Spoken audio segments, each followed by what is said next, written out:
Welcome to Twilight Tale.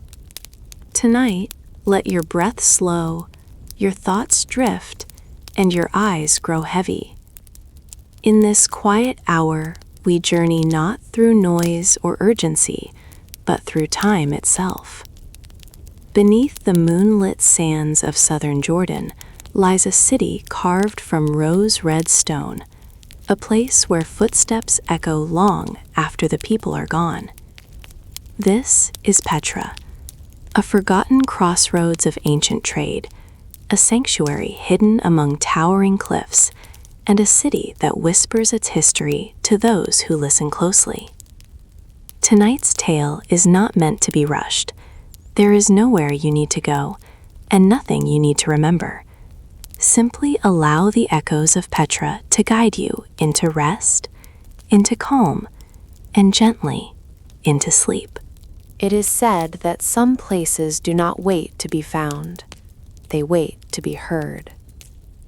In the first hush of night, when the world lowers its voice and even the wind learns gentleness, the desert begins to feel like a sealed scroll rolled tight beneath the stars. Somewhere inside that vast, quiet parchment, there is a name that glows without flame, a name pressed into sandstone like a secret into wax. Petra. Not shouted, not announced, only breathed, softly, so it will not break. Whispers tell us there is a gate made not of wood or iron, but of rose-colored rock and patient shadow. A gate that does not swing open, a gate that simply allows you in if you arrive with quiet in your chest. And so we come, as if approaching a held breath. Ahead is the Seek, narrow, winding, tall as a canyon dream. Its walls rise on either side like the pages of an ancient book, written in layers: clay red, sandstone yellow, faint copper, oxidized bronze where moisture once kissed the stone. Moonlight slips along those walls like silver dust, pooling in creases, lingering in the grooves like starlight caught in a spiral. Beneath the silence, a question forms, gentle but edged with forbidden wonder. Who truly opened this gate, and what did they promise the rock in return? The sick does not answer with words. It answers with echo. Your steps, slow, respectful, move forward, and the canyon takes them, holds them, returns them. Each footfall becomes a small ceremony. Each breath becomes a lantern. The air is cool, touched by night, and the stone feels alive in a way that is difficult to explain. Alive not like a creature, but like memory, like a chamber that remembers every name ever spoken inside it. Some believe the sick is not only a passage, it is a veil drawn between the ordinary world and something older, something star-marked and sacred, buried beneath centuries of dust. Here, the rock does not simply stand, it listens. It leans inward, as if the canyon itself is curious about who you are when no one is watching. And as you drift deeper, the feeling grows. You are not walking alone. Not because there are footsteps beside you. No, the path remains empty. The night remains calm. But there is a faint suggestion, like the warmth left on a stone after a hand has moved away. An impression of past pilgrims, past traders, past wanderers who carried oil lamps and whispered prayers to keep fear from rising in their throats. Where memory fades in most places, it gathers here. The Seek curves like a slow thought. The walls tighten, then loosen, like the desert exhaling. In some folds of rock, thin channels appear, quiet lines carved with purpose, easily missed unless your gaze is softened by patience. They run along the stone like veins beneath skin, guiding a story that does not wish to be loud. Water. Not rushing water, not triumphant water, but water as a secret. It is said that the Nabataeans, those shadowed keepers of Petra, could draw water from absence, that they could coax life from thirst, as if they knew the true name of the desert and could speak it kindly. They were traders, yes. Their caravans moved like slow comets across the sands, carrying incense, spices, and resin, fragrant offerings from faraway coasts and sunlit groves. But beneath the trade, beneath the market breath of commerce, there was another art, more sacred than gold. The art of keeping water. Hidden cisterns, quiet basins, buried chambers that cradled rain as if it were a divine gift, channels cut into stone with reverent precision, guiding rare floods into safety, collecting what the sky offered and refusing to waste it. In forgotten corners of the earth, civilizations rose on rivers and fell when rivers turned away. But Petra, rose red, veiled, oceanic in its silence, did not have a river.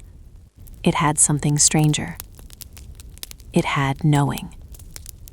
Some believe this knowing was not only skill, but ritual, a relationship with the land, sealed in patience.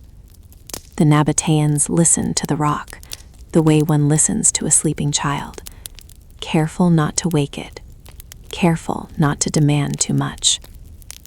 They learned where the stone would open, where it would resist, where it would hold the coolness of gathered rain. Their waterways were like prayers written under the skin of the city. And the more you walk, the more you feel it. Petra was not built only to impress. It was built to endure, to hide, to guard, to keep. A gentle contradiction hums beneath the calm. A city famed for trade, yet shaped like a sanctuary. A crossroads of caravans, yet approached through a narrow, secretive throat of stone. A place connected to distant kingdoms, yet holding itself like a closed hand. Why? Perhaps because some treasures are not meant to be displayed. Perhaps because power, in the desert, must learn the language of concealment. The sick continues, and the air changes in small ways, cooler in one bend, warmer in the next, scented faintly with mineral dust. The stone walls show their layered face, crumbled edges, smooth surfaces polished by time, occasional scars where earth once shifted. You can almost imagine a map of old tremors, earthquakes moving like silent beasts beneath the ground. Marked by the moon, the canyon feels both protective and testing, as if it asks, without words, whether you can hold stillness without filling it. And in that stillness, another question rises, soft, persistent, like a candle refusing to go out. Where did the Nabataeans go? It is said that they vanished, not in one dramatic night, not with trumpet and fire, but with the slow, steady quiet of a lantern dimming. Trade routes changed, empires breathed in and out, the desert remained. And Petra, still carved, still listening, entered a long sleep. Some believe the city was abandoned. Others believe it was simply left alone, like a sacred room whose door is closed out of respect. The gates remained, the tombs remained, the carved faces of stone remained, yet the living pulse, market voices, footsteps of children, prayers rising from hidden chambers, faded into dust. And still, the Sikh holds the feeling that Petra never fully departed, because what is carved with devotion does not disappear, it only grows quiet. As you walk, you notice how the canyon itself seems designed to prepare you. The path narrows, so your thoughts must narrow. The walls rise, so your gaze must rise. The light is thin, so your attention must deepen. It is a slow initiation, a ritual of arrival. And perhaps that is the first secret of Petra. It does not reveal itself all at once. It teaches you to become the kind of listener who can receive it. Beneath the silence, the stone speaks in symbols. A spiral in the rock, faint, natural, like a thumbprint of the earth. A star-marked impression where minerals glimmer like distant constellations. A seam of color, clay red bleeding into sandstone yellow, like the sky at dusk. You begin to sense that Petra is not merely architecture. It is a threshold between worlds, between trade and worship, between survival and beauty, between what is known and what is held back. And held back it certainly is, because even now, even in our later age of maps and measurements, Petra keeps questions tucked behind its rose-red ribs. Certain chambers remain uncertain. Certain carvings refuse a single meaning. Certain stories arrive only as fragments, like pottery in the dust. Whispers tell us that the city held rites on high places, where the air thins and the sky feels close enough to touch, that offerings were made beneath open stars, that gods without faces were honored with stones that did not resemble flesh, divinity as absence, sacredness as a veil. And yet the Nabataeans also welcomed outsiders. Their trade demanded openness. Their wealth drew attention. Their crossroads became a meeting of tongues and customs, a soft collision of worlds. Another contradiction, gentle and unresolved. How do you remain secretive while living at the center of many roads? Perhaps by placing your greatest heart behind a narrow gate. Perhaps by letting strangers pass through, while keeping the deepest chambers veiled. The seek begins to brighten ahead, almost imperceptibly at first, like a dream shifting toward morning.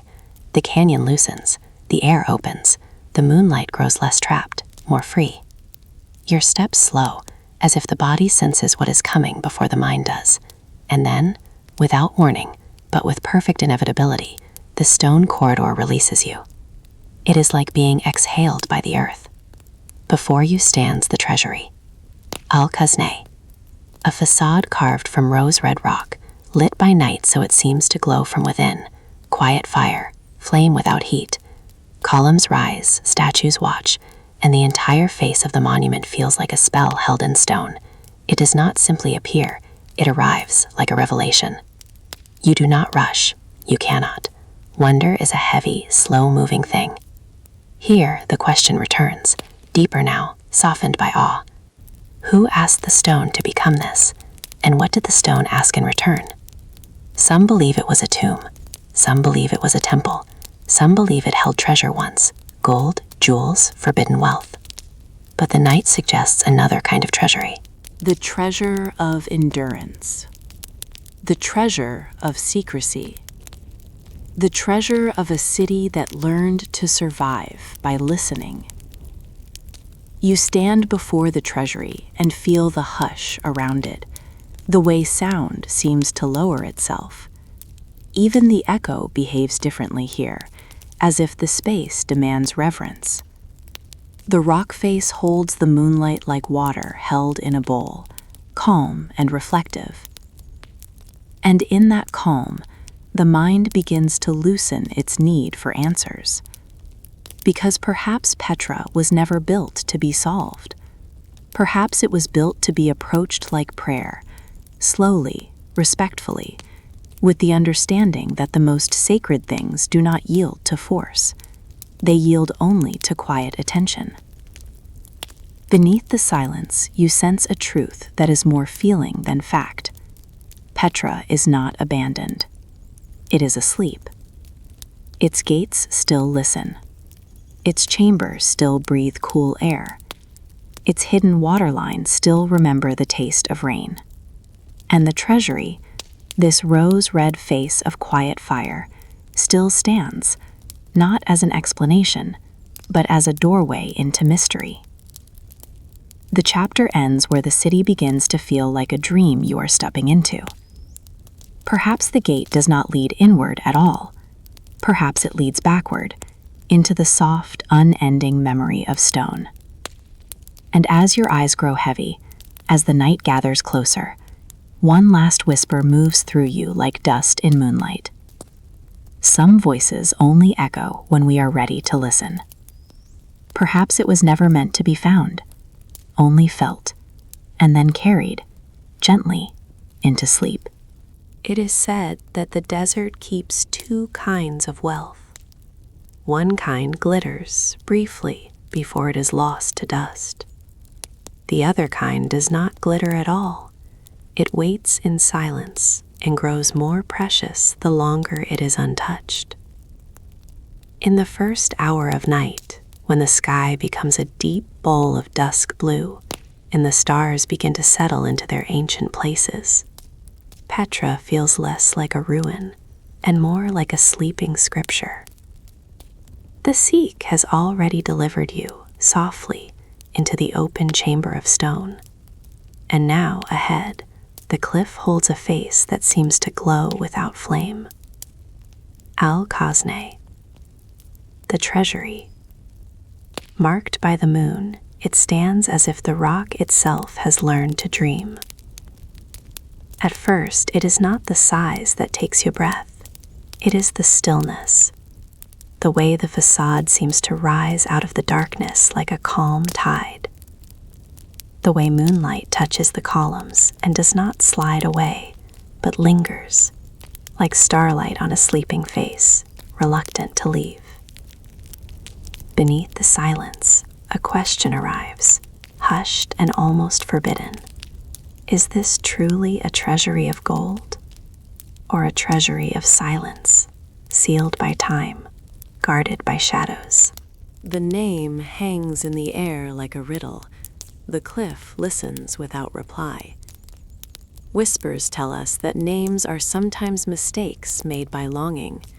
A traveler hears a story, repeats it, and the repetition hardens into certainty. In time, certainty becomes stone. The treasury is called the treasury, and the mind, ever hungry, fills the word with coins, jewels, vessels brimming with sunlight trapped in metal. But the night does not hurry to agree. The night looks at the facade and sees something else, a threshold, a gate carved into the body of the earth, a great door that does not open, yet invites, a monument that stands between worlds, between the living breath and the chambers of the dead, between what is seen and what is veiled. And so we move, slowly, like a candle carried through a sanctuary. We circle the treasury in quiet arcs, letting the facade reveal itself without force. The air is cool. Dust drifts in thin spirals at your feet, as if even the ground is thinking. Each step is softened by sand, each pause deepened by echo. The carvings above the doorway begin to feel less like decoration and more like symbols set in place for those who know how to read without words. Figures emerge from the stone with the calm of ancient dreams. Their faces are worn, their edges blurred by centuries, yet their presence remains, gentle, watchful. Some believe these forms were meant to guard. Some believe they were meant to guide. Some believe they were simply meant to witness. In forgotten corners of the earth, monuments do not only celebrate the past, they also instruct the future. They teach the living how to approach what they cannot understand. And here, the instruction is quiet. Do not rush. Do not demand. Do not pry open the veil. Still, the old story keeps returning, as persistent as the moon, the legend of hidden wealth. It is said, so the whispers go, that a treasure lies sealed within the rock, not the kind of treasure that can be counted, but the kind that can be stolen. A hoard hidden from invaders, a secret stored away from empire's hunger. Some tales speak of pirates and kings, of armies approaching like storms, of desperate hands concealing gold in a chamber where no one would look. And then there is the vessel. High above the treasury's entrance, a stone urn rests like a quiet star, lodged in the carved crown of the facade. Too distant to touch, too prominent to ignore. Its shape is simple, yet it seems to magnetize the human mind. People look up and imagine it filled with coins, with jewels, with forbidden knowledge sealed in darkness. Whispers tell us that Bedouin legends once spoke of that urn as a container of wealth, that some long ago fired bullets at it, hoping to break it open and let fortune spill into their hands. How tender, how human that impulse is, to see a mystery and turn it into metal. A gentle melancholy settles into the ribs of the night, because in the end we do it again and again. We meet the unknown and try to name it with something we can possess. We stare at silence and assume it must be hiding gold. But the urn does not break, the facade does not confess, and the moon, calm and patient, keeps washing the stone without revealing what is behind it. Beneath the silence, the story deepens. We begin to remember, softly, that Petra belonged to the Nabataeans, a people of the caravan roads, keepers of water in a land of thirst, masters of hidden channels and veiled cisterns. They traded in incense and spice, in resin and rare goods that traveled like perfume through the ancient world. Yet for all their commerce, their most powerful art may have been their ability to make the desert yield without wounding it. Their city, carved into rose-red rock, is proof of a strange devotion to endurance, to concealment, to sacred patience. And the treasury, this glowing face in the cliff, sits at the heart of that devotion like a sealed prayer. Deep exploration becomes a soft unraveling, not of certainty, but of possibility. Because what, truly, is Al-Khazne? Some believe it was a tomb, a home for the dead that also served as a beacon for the living, a place where a revered figure, or perhaps many, were laid to rest within the rock. We imagine the hush of lamps entering the doorway, the air thick with incense, the weight of grief carried carefully in silence. We imagine offerings placed with trembling hands, oil, resin, carved tokens, words whispered so softly they barely stirred the dust.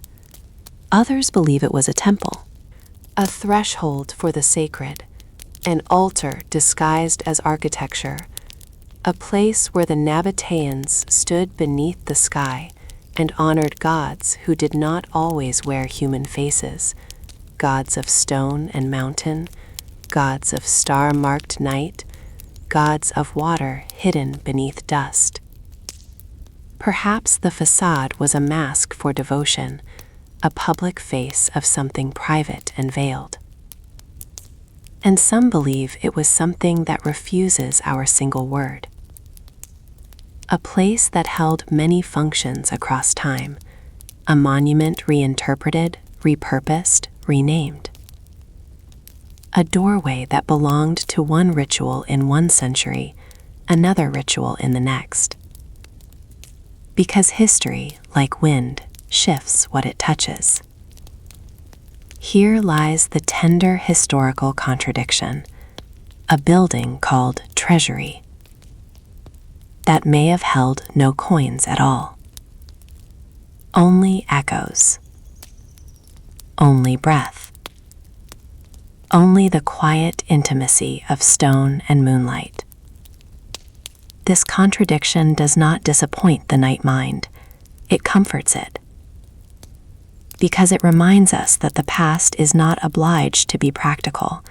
The past can be symbolic, the past can be spiritual, the past can build beauty for the sake of beauty and call it sacred. We stand before the doorway and feel how it gathers attention, how it pulls the gaze inward. The entrance is dark, and the darkness feels layered, as if it has depth beyond its visible surface. A chamber within a chamber. a quiet throat of stone that swallows sound. Beneath the silence, the mind begins to wander into the hidden interior. Not to conquer it, not to claim it, only to imagine. We picture a chamber that holds cool air year-round, a womb of rock where the temperature remains calm even when the desert burns. We picture smooth walls touched by lantern glow. We picture dust sleeping on the floor like pale ash. We picture niches, perhaps, where objects once rested, offerings, urns, bones, tokens of remembrance. We picture the echo. How the smallest sound would return differently here, as if the chamber had its own way of listening. And that is when the title begins to reveal its deeper meaning, the treasury beneath the moon's veil. Because the moon does not only light, the moon veils. Moonlight softens edges. It turns certainty into suggestion. It makes carved stone look like flowing cloth. It invites the eye to dream rather than to measure. Under the moon, the treasury becomes less an archaeological object and more an altar of imagination. It becomes a place where the visible and the invisible exchange breath. The veil is not a trick, it is a kindness. It protects the mystery from the hungry mind. It slows the gaze. It asks us to accept that not everything is meant to be taken. Whispers tell us that there are treasures too delicate for hands. And perhaps that is the true ritual of this chapter, learning to stand before something astonishing and not try to own it with explanation. We continue our slow circle, letting the facade pass through our awareness like a hymn. Columns rise with calm authority. Carved forms gather in the upper levels, like figures in a silent procession. Time has worn them, yet the overall shape remains, balanced, deliberate, like a sentence the rock has never forgotten how to speak. And the night itself becomes part of the architecture. Mist hangs lightly in the open space, a thin oceanic veil moving between the viewer and the monument. Dust swirls in slow spirals near the ground. The air feels thick with quiet, as if Petra has drawn a curtain over itself and does not wish to be disturbed. Where memory fades in most places, it sharpens here. And yet, the closer we come, the more we understand. Petra's memory is not a list of facts. It is a mood.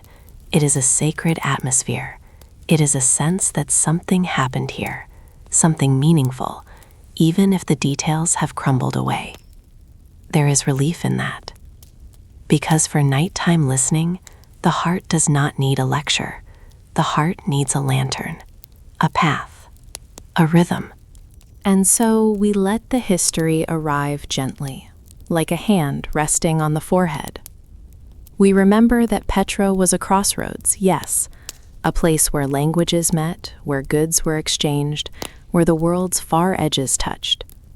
But the city was also a sanctuary of stone, shaped by the Nabataeans' strange intimacy with desert and water.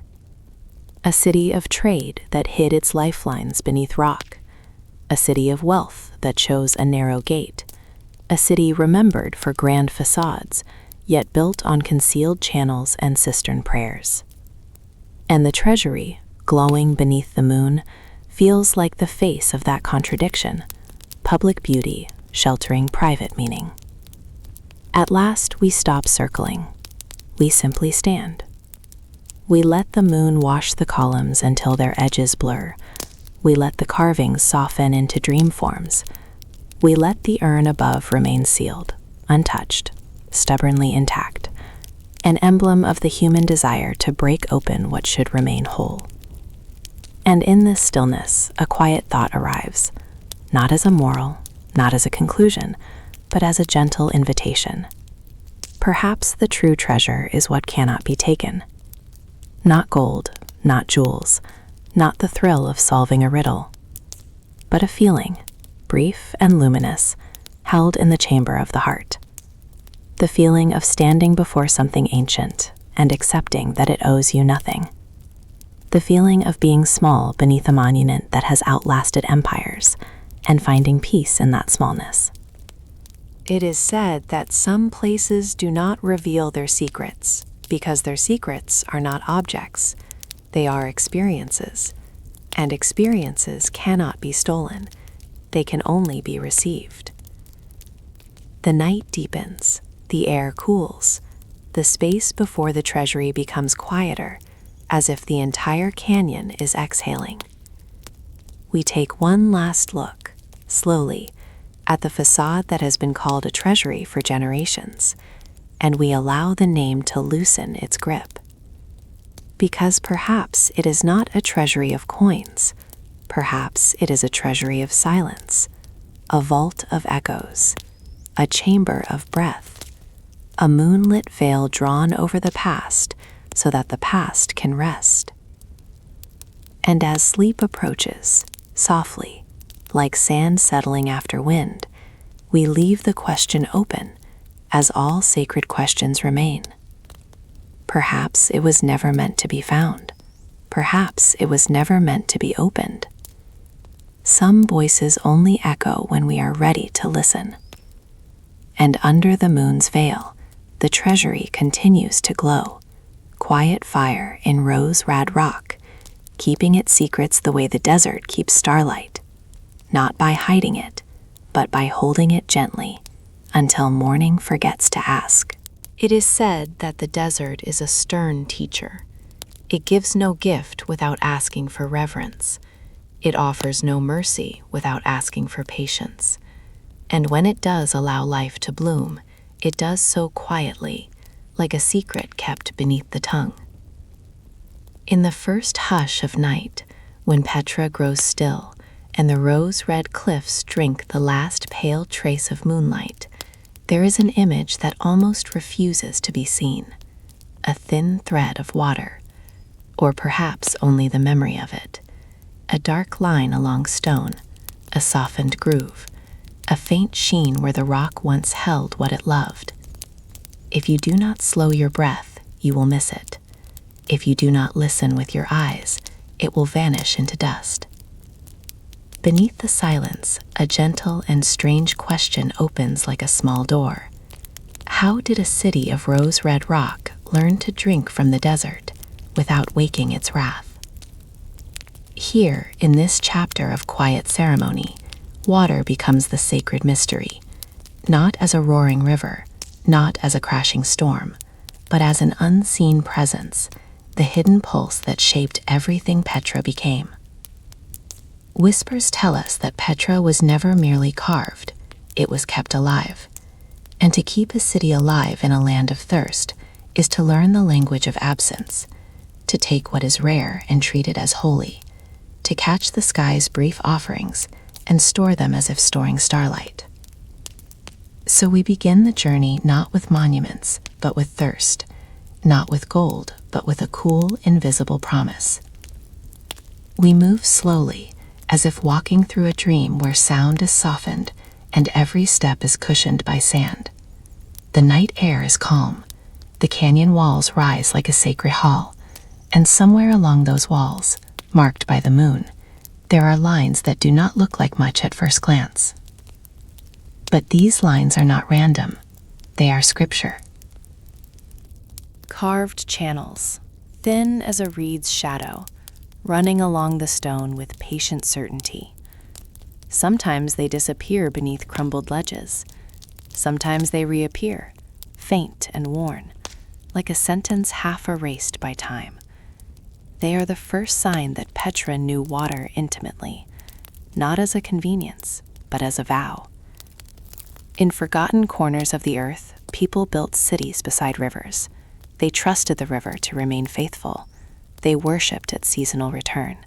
They feared its anger, but they depended on its presence. Petra did not have that kind of certainty. Petra had the desert, and the desert does not promise. So the Nabataeans, those quiet keepers of the stone sanctuary, learned to gather water the way one gathers a fragile relic, with care, with humility, with hidden hands. Some believe they watched the sky the way priests watch omens. They listened for the first scent of rain, the shift of wind, the darkening edge of clouds over distant hills. When storms arrived, they did not meet them with open palms, but with prepared channels, veiled pathways to guide the sudden gift into safety. Because in the desert, water can be blessing and betrayal in the same breath. A storm can bring life, and it can also bring flood, tearing through narrow valleys like a beast awakened.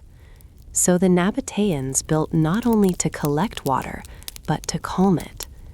Dams set in strategic places like quiet gates, barriers that softened the violence of sudden runoff, diversions that turned raging water into a controlled offering, guided into cisterns tucked away behind stone, hidden as if ashamed of its own preciousness. We follow the language of thirst deeper into the city's body. Cisterns tucked like secrets behind gates, basins carved into rock like bowls for moonlight, clay pipes buried under dust like bones of an ancient hymn. The city begins to feel less like a collection of facades and more like a living creature, a creature whose veins run underground, unseen yet essential. And here the mystery grows tender. How much of Petra's beauty is built above, and how much is built below? Beneath the silence, the answer hums, more than most eyes will ever notice. Some believe the Nabataeans were engineers. That is true in the simple sense. They understood gradients and flow. They shaped channels with a skill that could turn scarcity into steadiness. But to call them only engineers is to miss the mood of their work. Their mastery does not feel harsh. It feels intimate. It feels like devotion. They carved water paths as if carving prayers. Not to dominate the desert, but to persuade it. Not to force life into being, but to invite it, gently, into the stone. This is why their knowledge feels like forbidden scripture. Where to carve, so the rock will guide.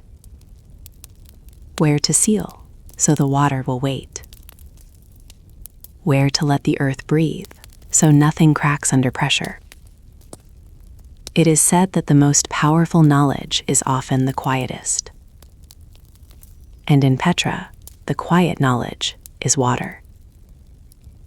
We pass walls where mineral stains appear, faded copper, oxidized bronze, traces of ancient moisture, signatures left by what once flowed here. The stone itself carries an oceanic memory, as if it once held a sea and refuses to forget. There are moments when you can almost hear it. A soft interior sound, like the echo of a drop falling in a hidden chamber, but it may be only your own imagination answering the emptiness. Still, imagination is not always untrue. Sometimes it is the only way the past can speak.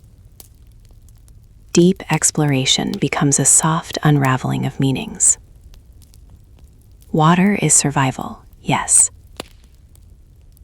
That is the first layer, the practical layer, the layer the body understands. But water is also ritual. Water is power. Water is status. Water is the difference between a settlement and a sanctuary. In a land where thirst is constant, whoever holds water holds the shape of life itself. Some believe this is why Petra feels sacred even when it is quiet, because beneath every carved facade, beneath every rose-red wall, there is the sense of an unseen system, hidden, disciplined, and almost reverent. A city that learned to live not by shouting against the desert, but by listening and responding with subtlety. And then comes the contradiction, gentle, persistent, like a melody you cannot forget. a people remembered for caravans and trade, yet their greatest monument may be their hidden water system. Not the treasury glowing under moonlight, not the tall facades carved like masks, not the theater seats cut into stone, but the invisible work. The channels, the cisterns, the dams that turned chaos into calm. How strange, how beautiful, that Petra's true heart might be something most travelers never see. This contradiction softens the mind into wonder. It reminds us that what sustains a civilization is often not what dazzles the eye, but what steadies the breath. Whispers tell us that trade flowed through Petra like a river made of footsteps. Caravans came with incense, frankincense and myrrh, resins that carried the scent of distant temples. Spices arrived like powdered sunlight. Textiles and metals moved through the narrow gate of the Sikh and out again into the wider world. Yet none of that could have happened without water. Water for animals, water for people, water for ritual washing, for offerings, for the quiet dignity of daily life. If Petra was a crossroads, then water was the hidden road beneath every other road. We walk as if tracing those veins with our attention. A channel here, carved with careful slope. A basin there, worn smooth at the edge by countless years. A sealed opening in rock where a cistern might sleep behind stone. Where memory fades, the earth still holds outlines. And that is where the mystery deepens into something almost bittersweet. So much of this knowledge is partially lost. The Nabataeans left their channels, yes. They left stone signatures of their watercraft. But the full instructions, the living tradition, the spoken rules, the subtle choices learned by practice, those drifted away like mist after dawn. Some methods are still argued over. Some designs are still debated. Some details remain uncertain. Which channels came first? Which were expanded later? Which were repaired after earthquakes? Which were reshaped by Roman hands or by later caretakers? There are fragments of a greater design, and the mind wants to assemble them, like broken pottery laid out on a cloth, each shard promising a curve that might lead to wholeness. But the desert does not always allow wholeness. The desert allows reverent guessing. So we let uncertainty drift like fog through a canyon. We do not force it away. We allow the unanswered to remain sacred. It is said that the most faithful listener is the one who does not demand a final answer. We imagine the Nabataeans at work, though we do not place them in the frame. We do not need faces. The stone holds enough presence. We imagine hands smoothing clay pipes, sealing joints with care. We imagine the sound of tools against rock, slow, rhythmic, devotional. We imagine someone pausing to feel the slope of a channel, adjusting it by the width of a finger, knowing that too steep means water rushes away, too shallow means it stagnates. Precision, yes, but not cold precision. Warm precision. The kind of precision you use when what you hold is sacred. The chapter becomes, in its deepest layer, a meditation on what it means to work invisibly, to build something essential that no one praises at first glance, to carve veins beneath a city so the city can dream. And perhaps this is why the title feels true. Water taught stone to sing. Not with loud music, not with the drama of fountains, but with the song of survival, the song of hidden steadiness, the quiet rhythm that lets a place endure. Marked by the moon, the channels look like faint silver threads. Even dry, they hold an echo, as if water has left behind a memory shape in the rock. You begin to notice how Petra itself feels like a vessel. A vessel carved to hold more than tombs and temples. A vessel carved to hold life. And in that realization, another whisper passes through the mind. Perhaps Petra was not built against the desert. perhaps it was built with it. The Nabataeans did not conquer thirst, they negotiated with it. They learned the timing of floods, the patience of storage, the discipline of concealment. They created a city whose beauty is inseparable from its concealed veins, like a body whose grace is impossible without the unseen work of blood. We reach the end of our slow walk in a place that feels almost empty, an open stretch of stone and shadow. The air is colder here. The night feels thicker. Somewhere in the distance, the cliffs stand like sleeping guardians. And we listen. We listen for water. Perhaps we hear nothing. Perhaps that is the point. Because the greatest mysteries often arrive as absence, the place where sound should be, but is not. The feeling of flow in a channel that is dry. Yet the echo remains. In the hush of night, even dry channels seem to hold the shape of moving water. They remember the cool touch. They remember the weight.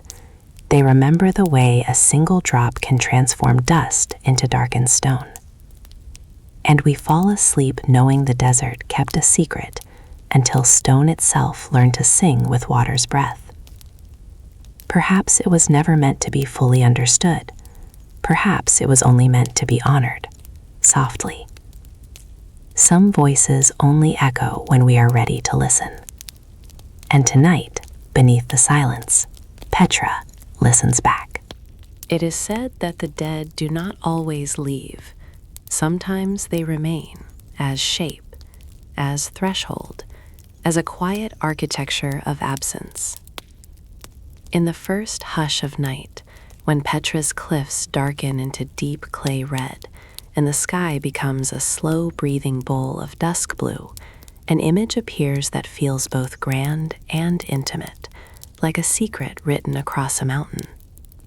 A row of carved openings, dark as closed eyes, set high in rose-red stone, as if the cliff itself has been taught to dream in doorways.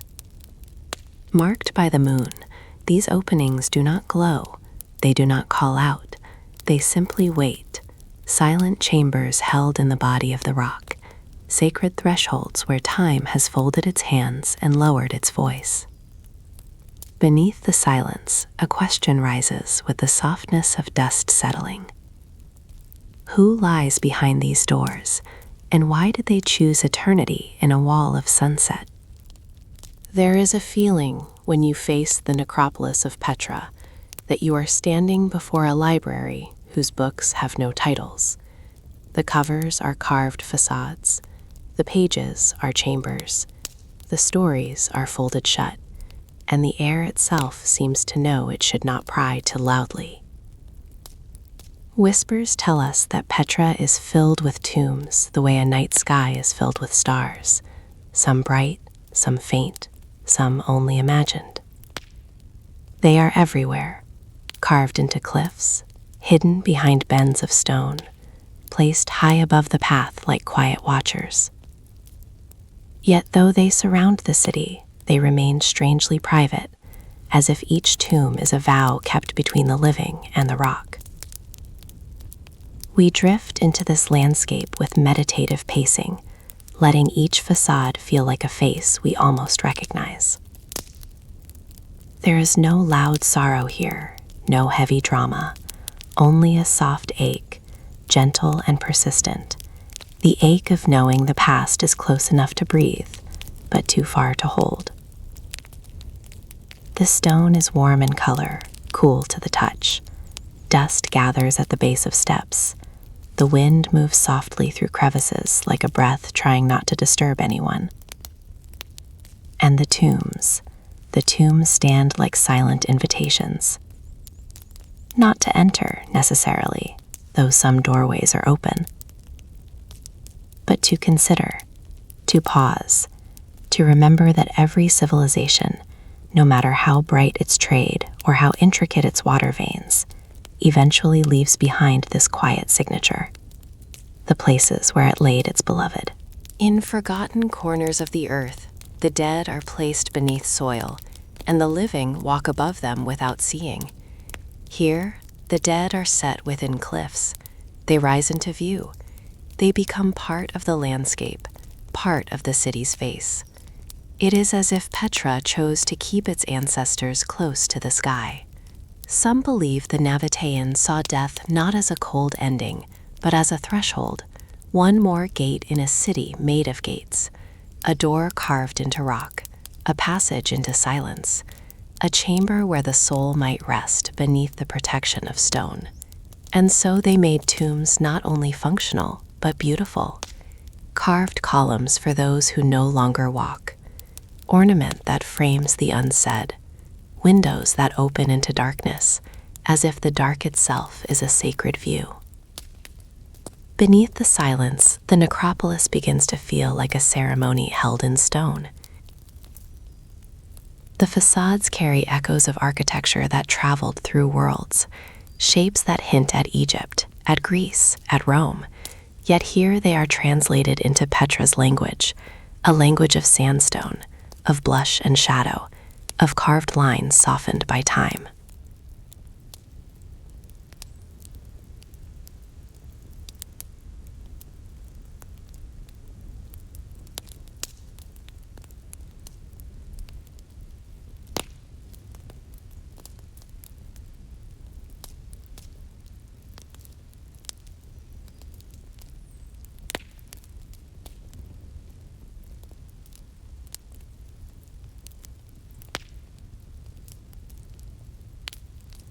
Where memory fades, the cliff keeps its composure. And still, quietly, the mind searches for names. Because names are the small handles we use to hold the past. We want to say, this one belonged to someone. We want to attach a story to a space. We want to imagine a life that once filled a body, a laugh that once filled the air. But Petra does not always give us that gift. Deep exploration turns to the mystery of identity. Inscriptions exist, yes, but many are worn thin, softened by wind, blurred by centuries of sun and sand. The stone that once held letters with certainty now holds them like a fading whisper. Names have drifted away like smoke. Symbols remain, but their meanings blur like moonlit script. A curve that might have been a letter, a mark that might have been a blessing, a line that might have once said, "Remember me." And then, silence again. This is the contradiction that haunts Petra with gentle insistence. So many tombs, yet so few certain biographies. It is as if the city wanted remembrance without confession, presence without explanation, a vast offering of space for the dead, yet no clear map of who they were. Some believe this was intentional, that not all memory is meant for strangers, that the tombs were built for a community that understood their meanings without needing to carve every detail into stone.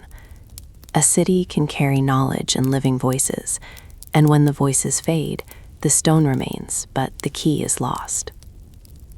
Whispers tell us that Petra's people were travelers and traders, keepers of roads, guardians of water, negotiators with desert and empire. Their lives were woven through movement, through exchange, through quiet adaptation. Perhaps their deaths, too, were woven into that same philosophy. The monument remains, but the individual becomes part of the larger hush. And yet, the human heart still leans close. It listens for traces. We imagine what rites were performed in these chambers. We do not know, and that not knowing becomes part of the sacred mood. Still, the imagination, gentle, respectful, lights a small lamp in the dark. We imagine the hush of lanterns approaching at dusk, their flame casting warm tremors on rose-red walls. We imagine a veil of incense, the scent of resin, frankincense and myrrh, rising in slow spirals, clinging to the ceiling of a carved chamber.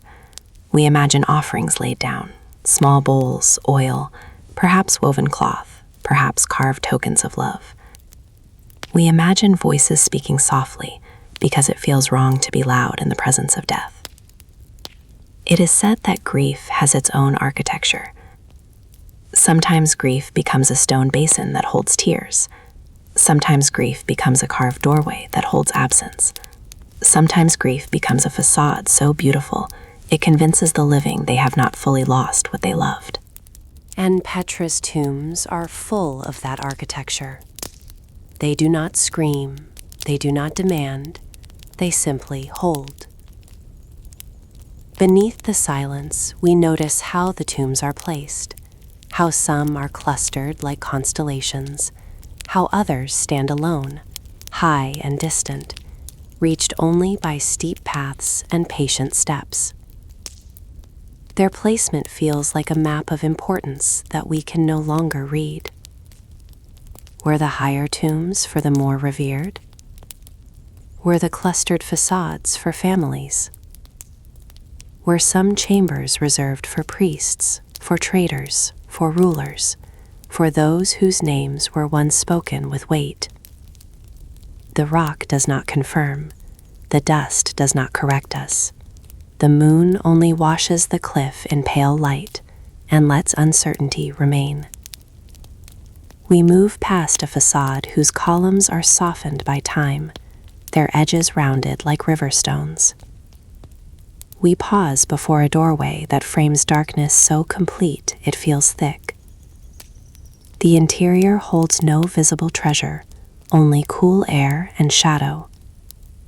Still, the darkness feels inhabited, not by ghosts in the dramatic sense, but by memory. The kind of memory that does not show itself to the eye. The kind of memory that reveals itself as a feeling, a quiet pressure in the chest, a softness behind the ribs, a sense that you are standing in a place where many have stood before, breathing in the same hush. Where memory fades, the body remembers. And this becomes the chapter's deeper current. The tombs are not only about death, they are also about the living trying to hold on to meaning.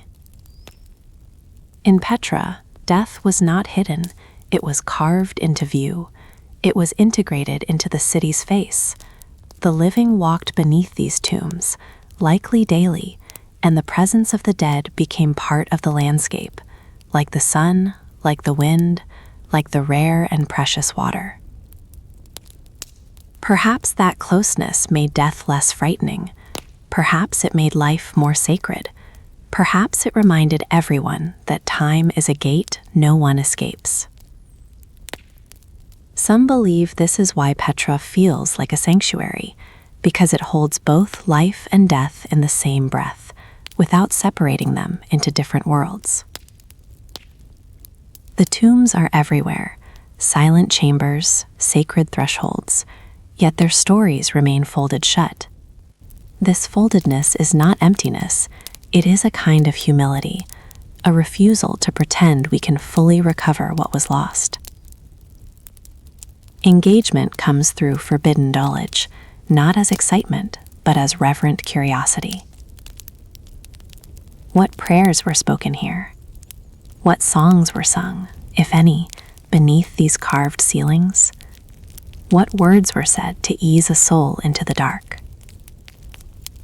We imagine the slow closing of a gate, the final glance back at the doorway, the moment a lantern's light disappears, leaving only stone and breath. And then, time. Centuries. Wind polishing carvings, sand filling corners, earthquakes shifting the bones of the city. Trade routes changing, caravans thinning, the living voices fading away. The tombs remain. Their faces soften, their inscriptions wear thin, their names become dust. Yet they continue to stand, as if standing is the only prayer they know. Marked by the moon, the facades look almost alive, like the cliff is a sleeping being with many eyes closed. The darkness inside each doorway becomes a kind of velvet, deep and quiet. The air grows colder as the night deepens, and the silence grows thicker, not oppressive, but protective. In this silence, the final reflection begins to gather. What if the tombs do not hide the dead? What if they shelter the living from forgetting? It is said that remembrance is a fragile thing. It can be stolen by time, scattered by distance, dissolved by the shifting interests of empires. But stone, patient stone, can hold the outline of remembrance even when the details are gone. A tomb without a name can still teach reverence. A doorway without a story can still invite humility. A chamber without offerings can still remind the heart that love once passed through here. Perhaps that is the true treasure of the necropolis, not information, but atmosphere. Not certainty, but sacred uncertainty. We look up at the row of cravat openings again, dark as closed eyes, set high in rose-red cliffs. And now they feel less like emptiness and more like guardians of quiet. They keep their names in dust, yes, but maybe the dust is not only loss. Maybe dust is a veil that preserves, a soft covering that protects what remains from being handled too roughly by the living mind. A reminder that some stories are not ours to open, only ours to honor from the threshold. And as sleep approaches, slowly, like the desert cooling after sunset, we allow the question to remain unanswered, because unanswered does not mean unfelt. Perhaps it was never meant to be fully known. Perhaps it was never meant to be spoken aloud. Some voices only echo when we are ready to listen. The cliffs hold their silence like a prayer, and in that prayer we begin to drift, carried by the gentle truth that even when names fade, the act of remembering can remain. It is said that the higher we climb, the quieter we become. Not because the world demands silence, but because the sky dies. In the first hush of night, when Petra lies cradled in its bowl of rose-red stone, and the moon hangs like a pale seal over the desert, there is a path that does not announce itself. It begins as a suggestion. Worn steps, a narrowing line, a rise in the rock that asks for patience. The air is cool, the wind moves like a careful hand across your skin, not pushing, not pulling, only reminding you that you are alive, that you are breathing, that your breath is a small flame carried upward. We open with a climb. Slow, quiet, deliberate. Each step is a soft ritual, foot to stone, breath to air, silence to silence. The staircase is cut into the rock as if the mountain once agreed to be shaped, not conquered. The stone is smoothed by countless souls, pilgrims, keepers, watchers, each leaving nothing behind but the gentlest kind of memory. And as the altitude rises, a question rises with it, light as dust, sharp as starlight. Why did they ascend to offer what was precious, so close to the sky that it nearly touches the skin? Whispers tell us that the high place of sacrifice, this summit altar poised above Petra, was not built for spectacle, it was built for exposure. Here there are no walls to hide inside. Here the night is the roof, the wind is the witness, the stars are the audience that never blinks. Beneath the silence, the climb continues. The steps wind along rose-red slopes and narrow ledges, where the cliff face opens and closes like a slow-breathing chamber. Sometimes the path is carved clean and sure. Sometimes it becomes uneven, fractured by time. You can feel the age of the stone under your feet, ancient, patient, bruised by seasons. You pause often without meaning to, not from exhaustion, though thin air has its own gentle insistence, but from the feeling that the mountain is speaking in a language of stillness. Each pause becomes a listening. Each listening becomes part of the ascent. Below, Petra is silent. Not empty, never empty, but quiet, as if the city has folded itself into sleep. The carved facades, the narrow sick, the hidden channels of water, everything below becomes softer with distance, as if seen through a veil. Marked by the moon, even the shadows seem reverent. And you feel it. The higher you go, the more the world loosens its grip. The mind sheds urgency like a cloak. The breath grows slower, deeper. The heart begins to beat not with anxiety, but with the steady rhythm of a pilgrimage. In forgotten corners of the earth, people have always climbed to speak with what they cannot see. Mountains, hills, high ridges, these have been humanity's oldest temples, not because stone is more divine at altitude, but because the sky feels closer there, and closeness breeds awe. The high place of sacrifice is one of these ancient thresholds, a summit carved into ritual space, an altar and a riddle. As we ascend, the architecture of height begins to reveal itself, quietly, like a secret uncovered by moonlight. A flat platform appears, smoothed by hands and time. Cut steps widen into a sacred clearing. Stone basins sit like calm mouths, waiting. Carved channels run along the rock, thin grooves made for liquid offerings, for the careful flow of something precious poured into the night. Beneath the silence, it becomes clear. This place was designed not for living, but for offering. The shape of the stone tells a story. Here is a basin, shallow, patient, where liquid might gather. Here is a channel, slanted just so, guiding a flow downward, like a whispered prayer. Here is an altar, cut into rock, its edges softened, its surface worn by something more than weather.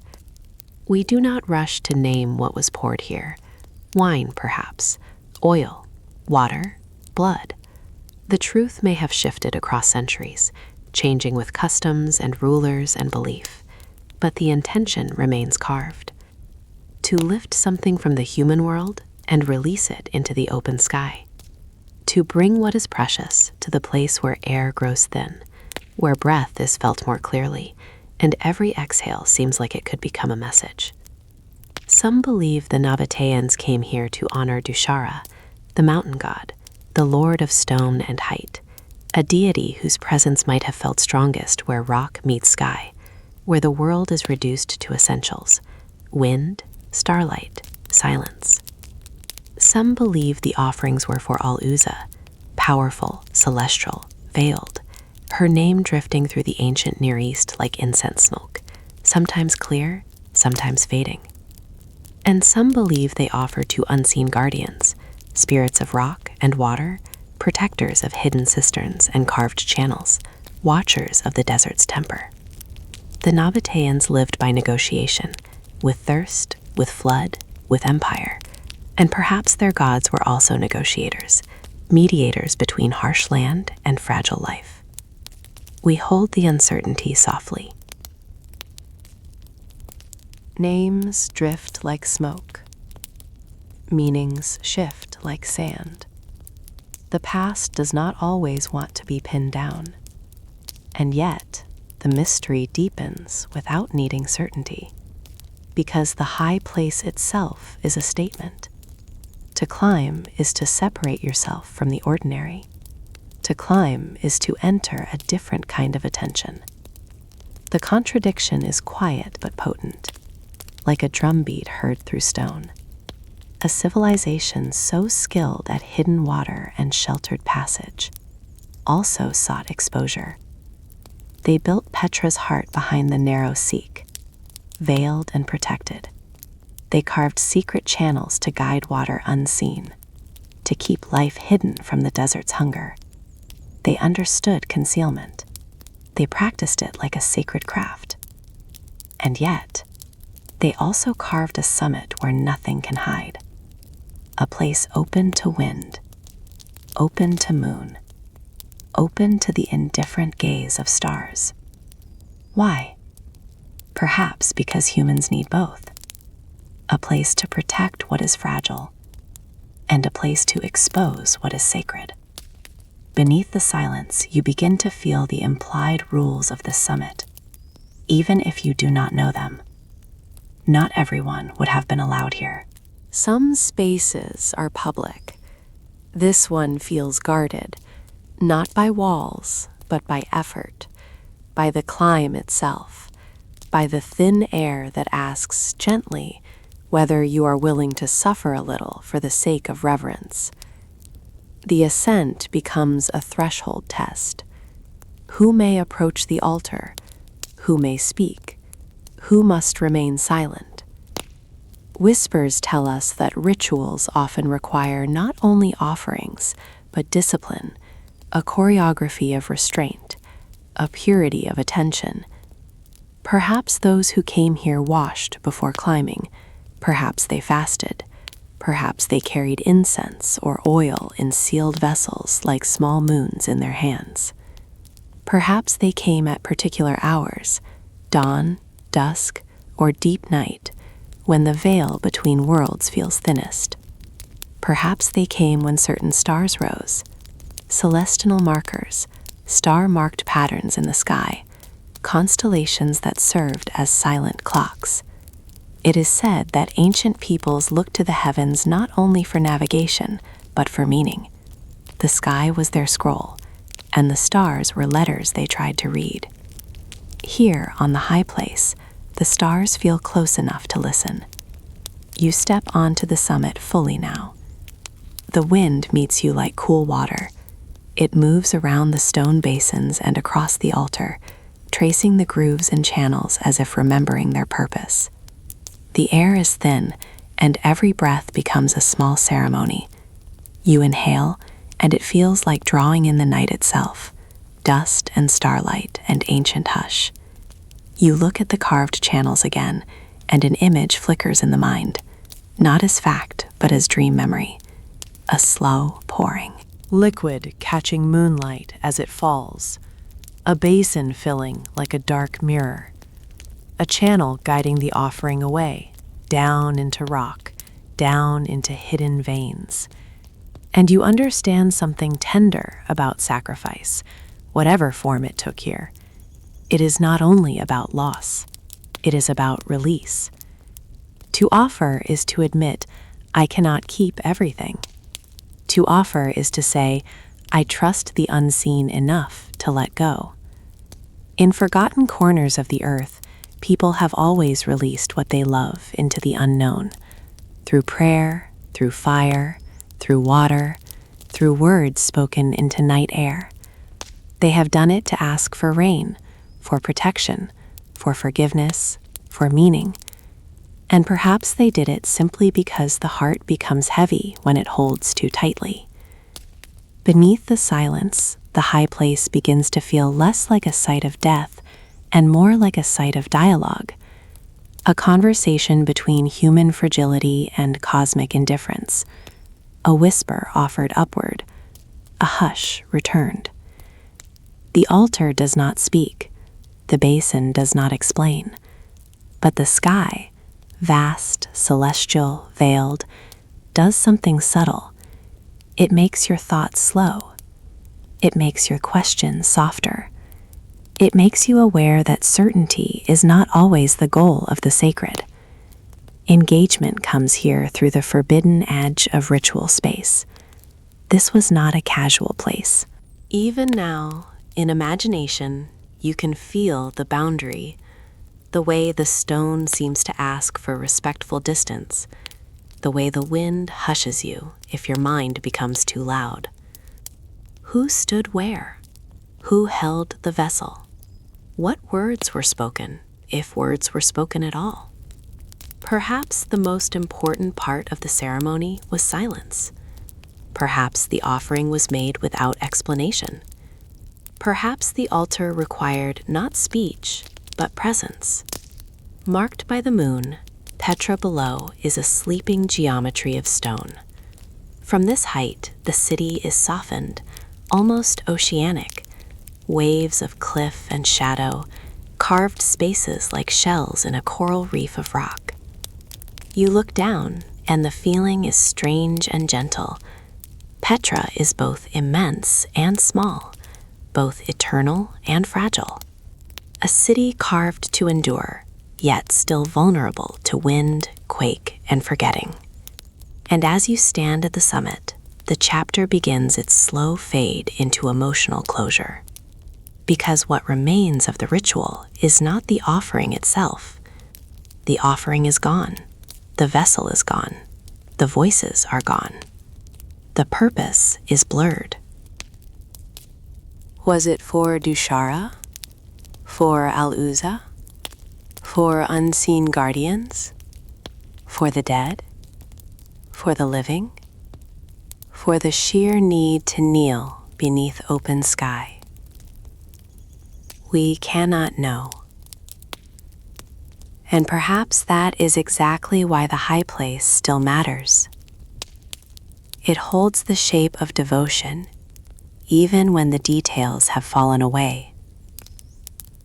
It holds the posture of reverence.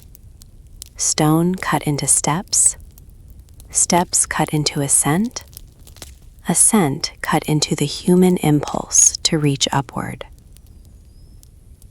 We stand at the altar and feel the thin air press gently against the ribs.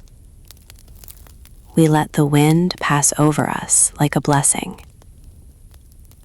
We let our breath slow until it matches the pace of the night. And then we allow the final thought to arrive, softly, without conclusion. The height remains. A moonmud gate where the heart can kneel without knowing why. Perhaps it was never meant to be solved. Perhaps it was never meant to be explained. Some voices only echo when we are ready to listen. And tonight, high above Petra's sleeping bowl of stone, the echo is not a sound. It is a feeling. A quiet fire in the chest, a sacred hush in the lungs, a sense that the sky has received something, even if we do not know what it was. It is said that stone is not truly silent. It only waits, patiently, for the right breath to wake it. In the first hush of night, when Petra's rose-red cliffs settle into shadow and the moon hangs like a pale seal over the valley, there is a place where the rock seems to curve inward, as if the earth itself chose to listen. A semicircle of seats, carved directly from living stone. Not assembled, not carried, not built in pieces, but cut from the cliff as if the mountain decided to become an audience and then never stood up again. Beneath the silence, a question arrives on a soft exhale. What voices once filled this chamber? And what stories were spoken into the stone until it learned to remember them? The theater of Petra feels both public and strangely intimate, an open mouth of silence, a place made for many, yet capable of holding one solitary heartbeat without breaking its calm. We step into it slowly, as if entering a sacred hall where the air is older than speech. The rows rise in gentle curves, each step worn smooth by time and by the weight of countless pauses. Dust lies in the grooves like pale sleep. The night wind touches the stone and moves on, leaving behind only the faintest shiver. Marked by the moon, the seats glow softly, sandstone yellow and clay red deepened into muted copper. The architecture is simple and astonishing, a human desire carved into rock so it could endure beyond human voices. We walk along the lower rows, letting the curve guide us, the way a spiral guides a dream. The theater does not feel empty, it feels held. as if the shape itself contains the memory of gathering. Beneath the silence, we begin to listen for sound. Not loud sound, never loud in this story, but the small behaviors of air, the way a whisper might travel from one side to the other, the way a sigh might return, altered, softened, as though the stone has turned it into something older. It is said that some places are built to amplify the human voice, but this place feels like it was built to amplify the human presence, to take many separate breaths and braid them into one listening creature. We pause at the center, where the space opens wide, and in that pause, you can almost sense it, the hush before a performance begins, the moment when a crowd, restless, living, warm, falls into a shared stillness, the moment when even the most ordinary person becomes part of something larger, simply by sitting and listening. In forgotten corners of the earth, theaters were not only entertainment, they were ritual. They were civic ceremony, where law and laughter and grief were offered to the public like incense. They were places where a city learned its own reflection, through story, through debate, through song, through proclamation. And here in Petra, the ritual is carved into living rock. Yet the theater carries another veil, because Petra's theater belongs to more than one world. Some believe it began with Nabataean hands, cut into the stone by a people who understood how to shape rock as if shaping prayer. The Nabataeans, keepers of water and caravan routes, were not strangers to beauty. Their city is proof that they could carve not only tombs, but spaces for gathering, spaces for shared breath. And yet, later, Roman influence touched Petra, like a second script written over the first. The theater was reshaped, expanded, refined by different eyes, different rules, different tastes. Layers of influence laid one atop another like veils. Nabataean roots, Roman adjustment, time's soft erasure.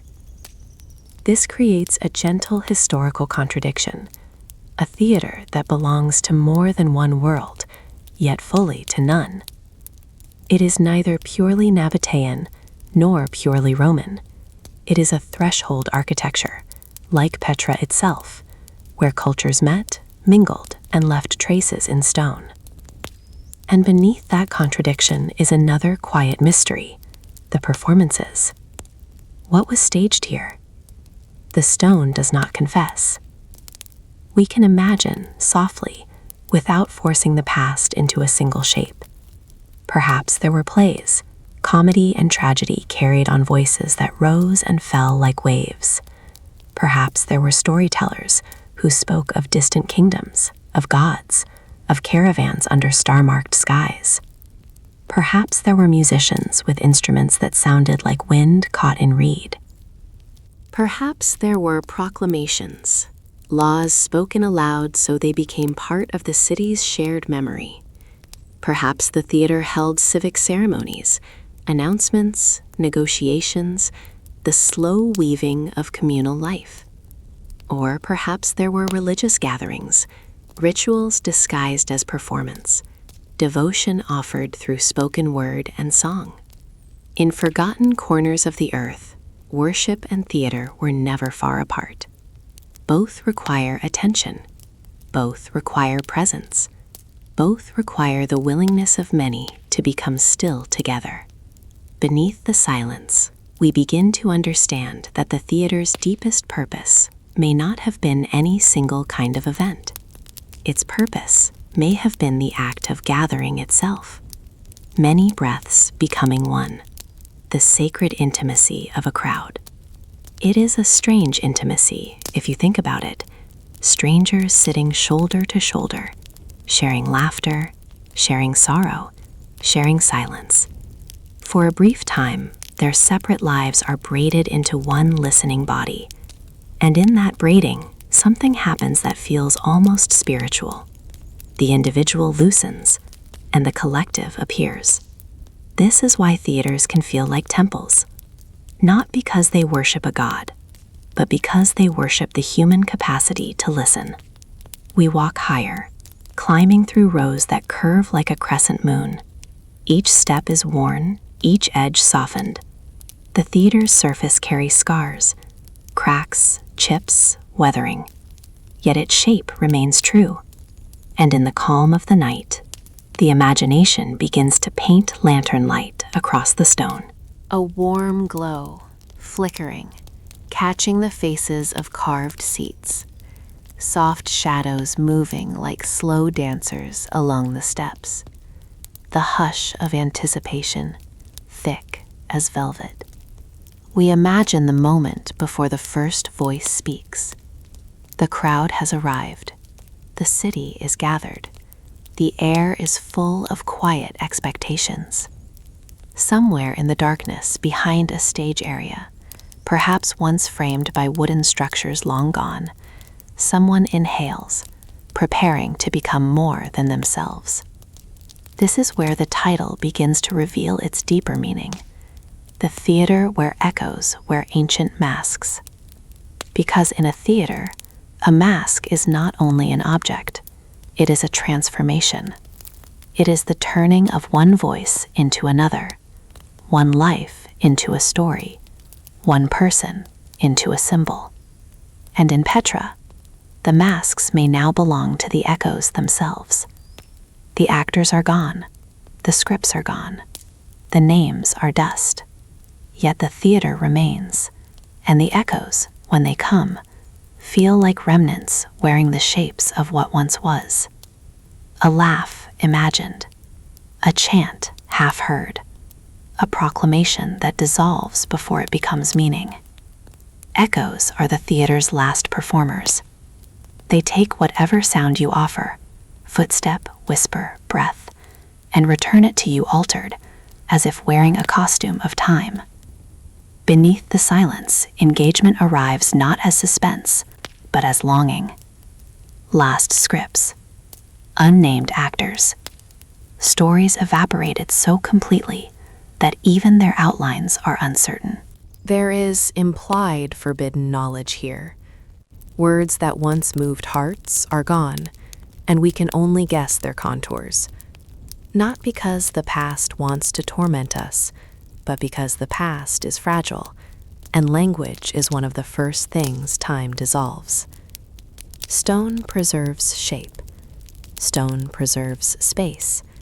Stone preserves the curve of attention. But stone does not preserve every sentence, and perhaps it should not, because if we knew exactly what was spoken here, every joke, every law, every prayer, our minds might cling to details and miss the deeper offering, the shared human act of listening. The theater teaches us that presence outlasts content. That is its secret ritual. We sit for a moment on one of the seats, letting the stone support the body the way it once supported countless others. The seat is cool. Dust rises faintly when we settle, then falls back, slow as sleep. We do not speak loudly. We do not want to disturb the chamber. Instead, we let a whisper escape, barely more than breath. And we listen. The whisper travels, softly, across the curve, touches the opposite stone, and returns as an echo. Not sharp, not dramatic, gentle, altered, like a memory repeating itself with less certainty each time. Where memory fades, the echo remains. This is the strange comfort of the theater at night. It responds. It reminds you that you are not alone in your listening. The stone, too, listens. The space itself participates. And suddenly, the theater feels like a living instrument, a bowl carved to hold sound the way a cistern holds water, a place designed to catch something fleeting and make it linger just a little longer. The Nabataeans mastered hidden water in Petra, guiding it through channels and cisterns like secret prayer. And here, perhaps, they also mastered hidden sound. A city is not only sustained by water, it is sustained by story, by gatherings where people remember who they are, by rituals where the community becomes visible to itself.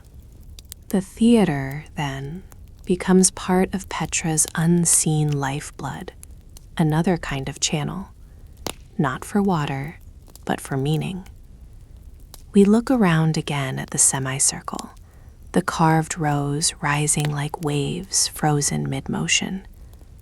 We sense the layers of time, Nabataean hands shaping the rock, Roman reshaping, the slow erosion of centuries. The theater holds all of it without choosing sides. It simply remains, a neutral witness, a sacred vessel. Beneath the silence, we feel the gentle historical contradiction once more, a place touched by multiple worlds, yet belonging fully to none, a monument that refuses a single identity. And perhaps that is why it feels so dreamlike. Dreams also refuse a single meaning. They are layered, they are veiled, they belong to many parts of us at once, yet fully to none. The chapter begins its emotional closure now, like a candle flame lowering. We sit higher in the darker rows, where the moonlight is thinner and the seats feel more private. The city below is out of view. The cliffs around us are shadowed. The sky above is vast and calm. We let the night speak instead, not with words, but with atmosphere. The wind passes through the theater like a slow breath. Dust stirs in faint spirals. Somewhere far away, a night bird may call, briefly, then fall silent again. And in this quiet, a final thought arrives, soft, unresolved, sacred. Perhaps the theater still performs, only now it stages the echo of our own quiet longing. Because we come to ancient places seeking something we cannot name. We want to feel connected to what is gone. We want to touch time without breaking it. We want to hear the past, if only as a faint vibration in stone. The theater offers us that. Not the scripts, not the actors, not the certainty, but the shape of attention, the carved proof that once, here, many people sat and listened, together, under the same sky. And that shared listening is not lost. It is carried forward each time we sit in silence and let the space hold us. Perhaps it was never meant to be fully recovered. Perhaps it was never meant to be translated into modern words. Some voices only echo when we are ready to listen. We close our eyes in the darkened seats, and the theater, patient and ancient, continues to listen, as if waiting for the next breath to become a story, and the next story to become sleep. It is said that distance can be a kind of prayer, not the distance between people, but the distance between noise and stillness, between the crowded breath of the world and the thin, clear air where the mind finally loosens its grip. In the first hush of night, when Petra's basin of stone gathers shadow and the moon lays a pale veil across the desert, there is a path that leads away from certainty. It does not rush. It does not flatter. It simply rises, step by step, into quiet. And at the end of that long ascent, beyond fatigue, beyond impatience, beyond the ordinary need to arrive quickly, something waits. Adair, the monastery, a great facade in rose-red rock, poised above Petra like a calm guardian that has been watching for centuries, neither calling nor hiding, only remaining. Beneath the silence, a hushed and luminous question opens like a door in the mind. Why does the greatest facade stand so far from the city's heart, as if it wished to be found only by those who move in patience? Whispers tell us that some sacred places do not want visitors, they want pilgrims. So the chapter unfolds like a pilgrimage, slowly, reverently, where the journey itself becomes part of the offering. Each step is a sentence, each breath is a soft hymn. The stone stairs begin under moonlight, their edges worn smooth, as if thousands of souls have erased the sharpness of time. We begin climbing, not with urgency, but with gentleness. The steps are carved into rock that once belonged only to wind and sun. Now, the rock holds a staircase like a secret spine, carrying the body upward through narrow passages and open ledges. The air changes almost imperceptibly. It cools, it thins, it begins to feel more like starlight than like day. Marked by the moon, the desert below stretches outward like an ocean of dust, sand beige and clay red, the faint gleam of faded copper in the stone, mist pooling in the low places like breath gathered in a bowl. You pause, not because you must, though the climb asks something of the legs, but because the view itself invites a slower pace. The world appears quieter from here, as if distance is turning the volume down. Beneath the silence, you notice small things. A wind-softened corner where the rock curves like a shoulder. A crumbled edge where time has taken a bite. A shallow niche where shadows collect like dark water. You feel the mountain's patience, and you begin to understand the ascent is not only physical, it is a shedding. With each step, something loosens. The day's sharp edges, the mind's quick hunger, the urge to label and solve. The path asks you to become the kind of listener who can receive what does not explain itself. In forgotten corners of the earth, holy places often live at heights or distances, not because the divine is far away, but because humans are loud, and distance is one of the few tools that can thin the noise without breaking the heart. Ada feels like it was placed here for that reason. Not tucked into Petra's bustling center, not pressed close to the city's carved arteries, but set apart, like a final breath held at the top of a prayer. Whispers tell us that the name monastery is a later garment placed over an older body, a name that arrived after the Nabataeans, after other hands and other beliefs moved through Petra like seasons. The facade became associated with Christian monastic life in later centuries, crosses carved, traces of devotion added like new ink on old parchment. And yet beneath that later association, the earlier purpose remains debated, like a half-remembered dream you can't quite pull into focus. Was it a temple? Some believe Ada may have been a sacred place for worship, perhaps tied to Nabataean gods whose names drift through history like incense smoke. Perhaps Dushara, mountain-linked and veiled.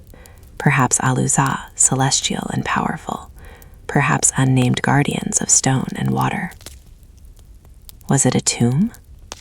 A vast facade shaped as a threshold for the dead, a monumental doorway into silence, a place of remembrance carved so magnificently that grief itself could feel held. Or was it a ceremonial hall? A gathering place for rites we can no longer fully trace, processions, offerings, chants released into thin air. The uncertainty is not a problem. It is the atmosphere. Because I Dare does not feel like a monument built to be understood quickly. It feels like a monument built to be approached, slowly, with reverence, until the mind stops demanding a single answer. Beneath the silence, the climb continues. The stairs lead through rock corridors, then open into wider spaces where the sky becomes a vast roof. The moonlight shifts across the sandstone yellow and clay red surfaces, turning them into something almost oceanic, waves of color frozen in stone. You pause again.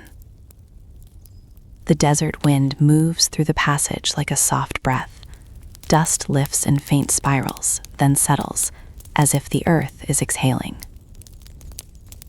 Where memory fades, the body remembers. And the body remembers that you are ascending towards something immense. At last, the path turns and the space opens. Adair appears, not suddenly like the treasury's dramatic reveal, but steadily, like a presence that has been there all along, waiting for your eyes to become quiet enough to see. A vast facade carved into the cliff, columns, pediments, deep shadows and recesses, its rose-red face softened by moonlit mist. It looks less like a building and more like the cliff wearing architecture as a ceremonial robe. Beneath the silence, you feel an unexpected tenderness. Because it is immense, yes, but it is also lonely. It stands far from the city's heart. It faces the open air. It waits at the end of effort. There is a soft melancholy in that remoteness, like a sacred thing placed apart, so it will not be handled too roughly by ordinary life. Deep exploration turns to the idea of remoteness as meaning. Why place a monument here? Some believe the distance itself was the message. Devotion must be carried upward. The pilgrimage is part of the rite. A sacred place should not be stumbled upon. It should be earned, not with violence, but with patience. In a world of trade and movement, where Petra's center once held caravans, voices, negotiations, Adair offers something different. A chamber for quiet revelations. A place where human noise thins and starlight becomes louder than thought. Here, the sky feels closer. The stars are not only above, they seem to press gently into your awareness. Star-marked points that remind you how ancient you are and how small. And then the contradiction returns, quiet but potent. A monument immense and bold, yet hidden in distance. A structure called monastery, yet born of older devotion. It belongs to more than one spiritual era, yet fully to none. Like Petra itself, it is layered, veiled, a palimpsest of worship and reinterpretation. Whispers tell us that sacred places are often reused because they already hold power. A site of devotion does not lose its aura easily. It gathers meanings like dust gathers on stone, layer by layer, softly, without argument. So Adair may have been a Nabataean ceremonial space first, then later adopted into Christian symbolism, then later still admired as an ancient marvel by travelers and scholars. Yet even with all these layers, it remains stubbornly itself. It does not explain. It simply stands, moonlit, weathered, awake. Engagement enters as implied ritual. We do not need human figures to feel the procession. The architecture already suggests movement. The stairs, the distance, the way the facade appears only after effort. These are the bones of ceremony. We imagine, softly, without claiming certainty, a line of lanterns moving upward at dusk, their glow catching the rock like warm breath. The sound of sandals on stone, slowed by reverence. A pause near the summit, where the group falls into hush. We imagine offerings carried, oil, wine, incense, water in sealed vessels. We imagine the scent of resin rising in thin spirals, mixing with cold air until it feels like the night itself is perfumed.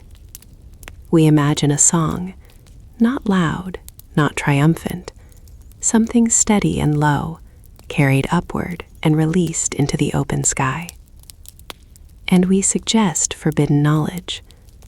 The reason Adair stands here may have been a secret even to some who lived in Petra. Perhaps only certain people knew the full rite. Perhaps only certain days were allowed. Perhaps the placement itself was a veil, distance as protection, remoteness as a lock without a key. Or perhaps the secret was simpler.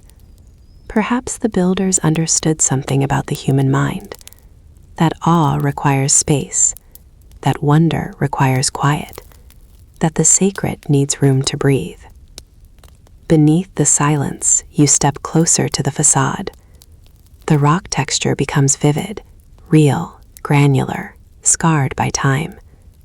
You see the softness where wind has touched edges for centuries. You see the deep shadows within carved recesses, like folded cloth made of darkness. And you feel the strange intimacy of something enormous. Because despite its scale, Adair does not feel like it is trying to impress you. It feels like it is holding its own solitude, like a giant, calm presence that has learned not to speak unless spoken to. You stand before it and let your mind slow. You notice the way moonlight washes the columns until their edges blur. You notice how the facade changes with your attention. When you stare too hard, it becomes structure. When you soften your gaze, it becomes spirit. Where memory fades, the imagination fills the gaps, not with lies, but with reverence. And in that softened gaze, the monastery begins to feel like a gate. Not a gate into rooms behind the facade, though there are chambers and hollows within rock, but a gate into a different pace of being. The world below feels distant. The noise of life feels faint. Time itself feels slower. It is as if up here, the world's turning is not frantic. It is slow, steady, almost kind.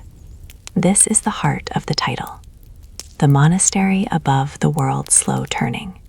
Because from this height, the world looks like it is revolving in silence, like a great wheel wrapped in mist. Empires rose and fell below. Trade routes shifted. Earthquakes reshaped stone. Names were spoken, then forgotten. Yet the sky continued to arc overhead. The moon continued to mark the nights. The wind continued to polish the cliff. And Adair remained. Not because it is immortal. It will erode too, eventually. Everything does. But because it was carved with patience into a mountain that understands time better than we do. The emotional closure arrives now like a soft sigh. We do not force a conclusion. We do not claim to solve the monastery's origin, its purpose, its exact rites. That is not the ritual tonight.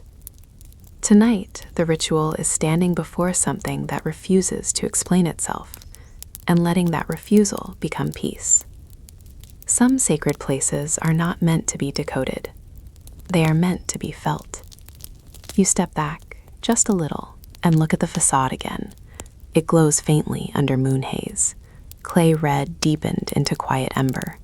Sandstone yellow softened into pale gold. Mist drifts across the open space like a veil moving in slow motion. And you notice the most gentle truth of all. The monastery does not need you. It does not need your understanding. It does not need your words. It has existed for centuries without your gaze. And that is strangely comforting, because it means you can rest.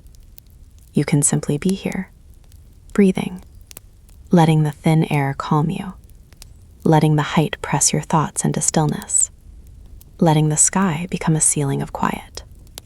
Perhaps it was never meant to be found quickly. Perhaps it was never meant to explain itself. Some voices only echo when we are ready to listen. And as sleep approaches, you carry one final image with you. A great facade above the world's slow turning. Moonlit, forgotten, quietly awake. Waiting not for answers, but for silence. It is said that the most sacred things do not always shine. Sometimes they hide in plain sight, small, quiet, almost invisible, waiting for a softened gaze. In the first hush of night, when Petra's rose-red walls cool beneath the moon and the wind slips through the canyon like a slow breath, we come upon something easily overlooked. Not a grand facade, not a columned front carved to impress the sky, but a carved niche in stone, a weathered relief, a small, upright shape, simple as a closed hand, a beetle, an aniconic sacred stone, one standing for a deity without a human face. Beneath the silence, a delicate question opens like a thin veil. What kind of faith chooses absence as its symbol? And how does the unseen become holy? The niche is small, and the night is vast. Yet the feeling here is strangely intimate, as if you have stepped into a private chamber without a door. The stone holds no elaborate portrait, no carved eyes watching you. It offers no likeness of flesh, only shape, only presence, only the quiet refusal to be defined. Whispers tell us that in many ancient worlds, gods were given faces so people could recognize them. Statues were carved, painted, clothed, carried. The divine was made visible so it could be addressed, petitioned, feared, loved. But Petra holds another tradition, one that feels like a secret kept beneath dust. Here, the divine could be a stone that did not resemble a body, a god without a face. We stand before the niche and feel the odd power of what is missing. The absence creates a space inside the mind, a gap where imagination and reverence meet. It is not emptiness, it is invitation. In forgotten corners of the earth, absence can become a sacred language, a way of saying, the divine is too vast for your eyes, too ancient for your carved certainty, too oceanic for the narrow vessel of a human face. And so the stone remains unadorned, marked by the moon. Its surface shows small scars, chips, cracks, softened edges where wind and time have passed like hands. Dust gathers in the groove of the niche. A faint spiral of sand clings to the base, as if the desert itself has tried to cover the sacred gently, like a blanket.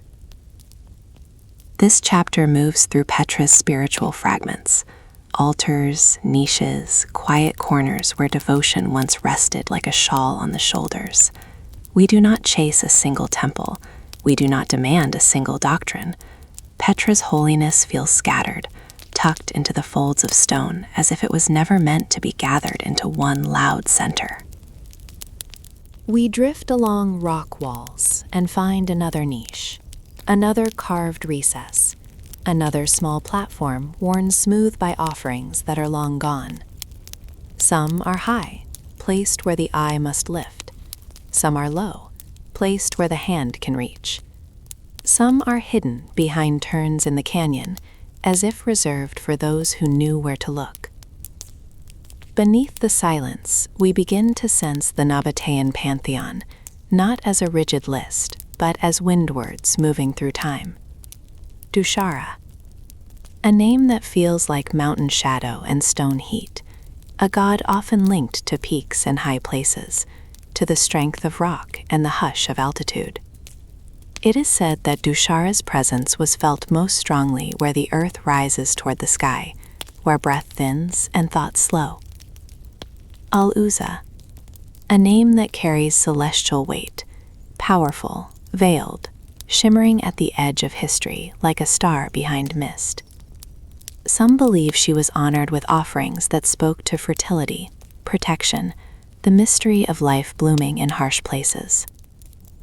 And other names, fainter, less certain, names that drift like smoke, names that may have changed with the storyteller, the traveler, the century. We keep them soft, never harshly defined, because the worship itself may have been fluid, shifting, layered. Petra was a crossroads of caravans and cultures, a meeting place of kungs and customs. Belief here may have moved like water through hidden channels, blending, adapting, finding new shapes without losing its quiet core. Where memory fades, certainty fades with it. And perhaps that is part of the sacred mood. The divine in Petra refuses to be pinned to one image, one story, one face.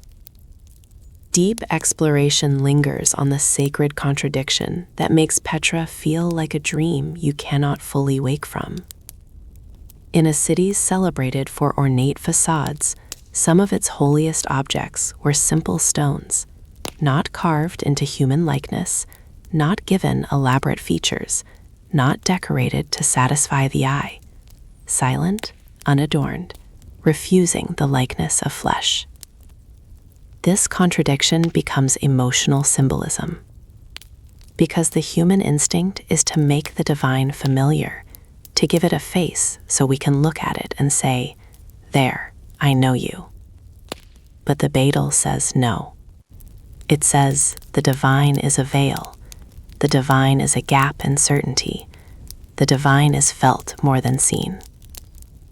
We move slowly through Petra's corridors and open spaces, and the niches begin to feel like small doors into a different kind of devotion, one built not on spectacle, but on restraint. We imagine pilgrims, not as loud crowds, but as quiet figures whose presence is suggested by worn stone and softened edges. We imagine hands reaching toward the sacred stone, fingertips brushing dust away. We imagine a palm resting against cool rock, as if touching the boundary between worlds. And we imagine offerings that leave no lasting trace. A breath offered close to the stone. A whisper pressed into the niche like a seed. A small bowl of oil placed and then removed. A pinch of incense, burned until it becomes air. In forgotten corners of the earth, devotion is not always a grand event. Sometimes it is a private moment, done quickly, quietly, without witness. Petra's aniconic stones feel like they belong to that kind of faith, intimate, personal, veiled. A faith that does not need to display itself. A faith that trusts silence. Beneath the silence, we consider how aniconic worship changes the relationship between human and divine. If the god has no face, you cannot read its expression. You cannot decide whether it is pleased or angry. You cannot cling to a carved smile or fear a carved frown. You must approach with humility. You must bring your own intention. You must accept uncertainty as part of the offering. This is why the Bethel feels like forbidden scripture. It teaches a discipline that modern minds often resist. The discipline of not knowing. Engagement arises through implied forbidden knowledge. What prayers were spoken at these niches? What vows were sealed in the hush of these corners? What promises did traders make before crossing the desert again? Promises whispered into stone because stone does not gossip. Much is lost, and what remains feels intentionally incomplete, as if secrecy was part of the devotion. Perhaps the rites were never meant to be recorded. Perhaps the power of the vow depended on its privacy. Perhaps the divine was approached not through loud proclamation, but through quiet agreement. A hand on stone, a breath in shadow, a vow carried away in silence. Whispers tell us that secrecy can be sacred, not because it hides wrongdoing, but because it protects tenderness. Some things become weak when exposed. Some prayers lose their strength when repeated too loudly.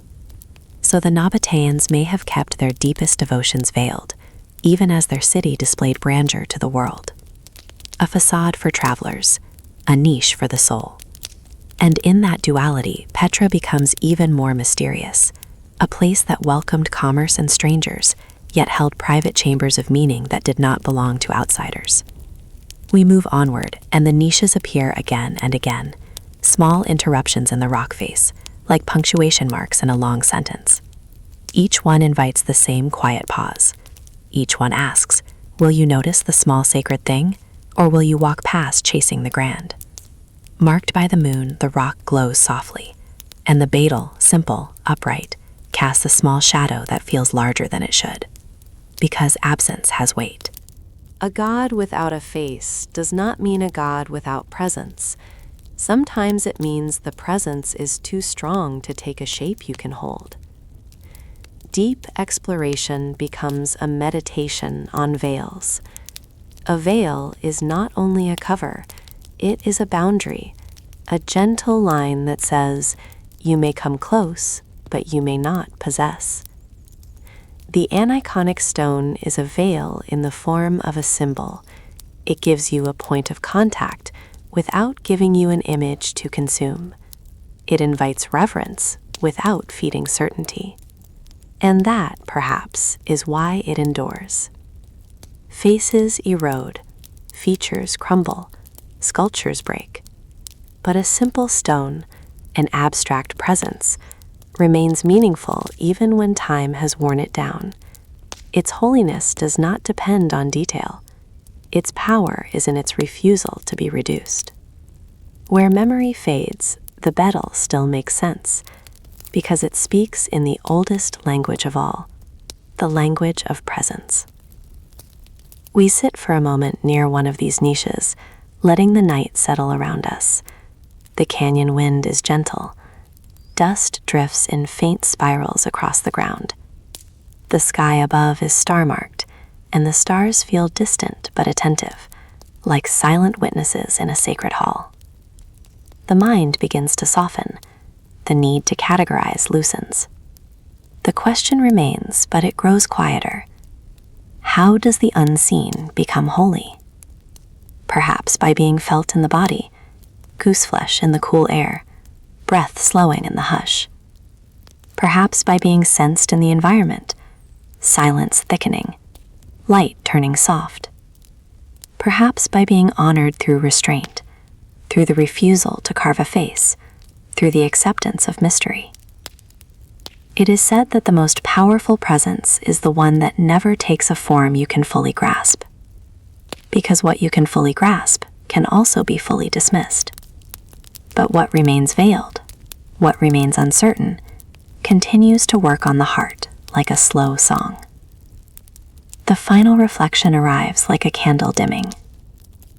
We sit with the idea that the gods of Petra may have preferred to be felt rather than seen, that they may have lived in the hush between words, in the coolness of stone, in the secret knowledge of water channels hidden beneath dust. Perhaps they did not want portraits. Perhaps they wanted attention. Perhaps they wanted humility. And perhaps the true purpose of a god without a face is to turn the worshiper inward, to make the person bringing the offering confront their own intention, their own sincerity, their own longing.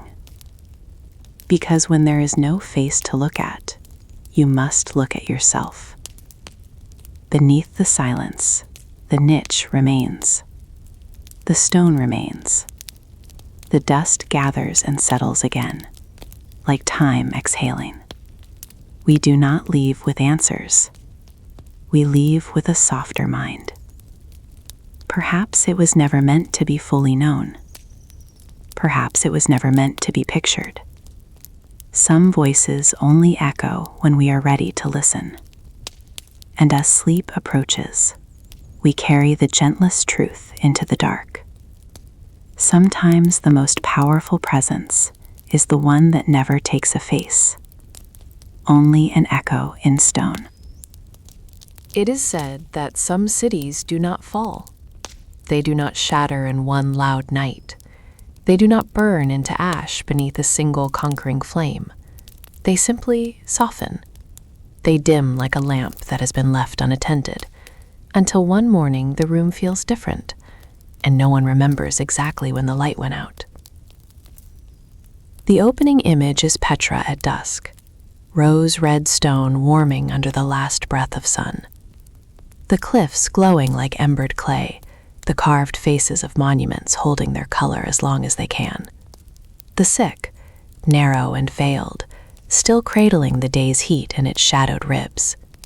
Somewhere, a final bird call fades into silence. Then darkness. Then, without warning, but with the gentleness of sleep, centuries passing like a slow tide. Beneath the silence, a question arrives like a lullaby with a missing verse. How does a great city fade without truly dying, slipping behind a veil until only travelers' whispers remain? We begin not with catastrophe, but with a quiet unraveling. In forgotten corners of the earth, time does not always arrive as thunder. Sometimes it arrives as dust, as wind, as a road that slowly stops being used, as a merchant who chooses a different route, as a child who grows up and leaves, and no one takes their place. Petra's story in this chapter is not a scream. It is a slow exhale. Once, the city was a crossroads, caravans moving like constellations across desert nights. Incense and spice and resin passed through its narrow gate. Water, hidden and sacred, was guided through channels carved into stone like prayers. The Nabataeans, quiet keepers of this rose-red sanctuary, listened to the land and coaxed life from thirst. But the world beyond Petra never stays still. Trade routes shift like wandering stars. A road that once felt inevitable becomes less convenient. A port grows, another fades. New powers rise, and their centers of gravity pull commerce toward different horizons. It is said that even empires are like sand dunes, shaped by winds we cannot always see. And when trade changes, a city built to hold trade begins to feel its pulse slow. Not abruptly, gently. At first, it might have been a smaller caravan, a quieter market, a longer pause between arrivals. The city still lived. It still listened. But the rhythm changed, like a song moving into a lower key. Beneath the silence, the physical world also begins to speak. The earth beneath Petra is not frozen. It breathes. It shifts. It remembers its own ancient tensions. And sometimes, without warning, that memory becomes motion. Earthquakes. Not dramatic in our telling. No frantic running, no shouted panic, but as a subtle shaking that rearranges the relationship between stone and certainty. A carved chamber cracks. A column chips. A stair shifts by the width of a thumb. Petra's monuments, so patient, so enduring, are still vulnerable to the earth's quiet moods. Each tremor is like a reminder. Even carved beauty rests on restless ground. And then there is the water, the unseen lifeblood. Once, Petra's water systems were sacred and precise. Dams calming floods, channels guiding rare rain into cisterns, pipes carrying coolness through the city's hidden veins. Water was not only survival, it was order, power, and ritual. But time alters systems in small ways. A channel clogs, a cistern fills with sand, a dam weakens. Dust drifts into places no one sweeps anymore. Wind carries the desert's fine veil into corners and grooves, settling patiently where hands once kept things clear. the water grows quieter. Not necessarily gone. Water is stubborn, and the earth remembers it, but quieter, less reliable, less attended. And when water becomes uncertain, life becomes cautious. The emotional arc is gentle melancholy, a city not conquered so much as slowly released.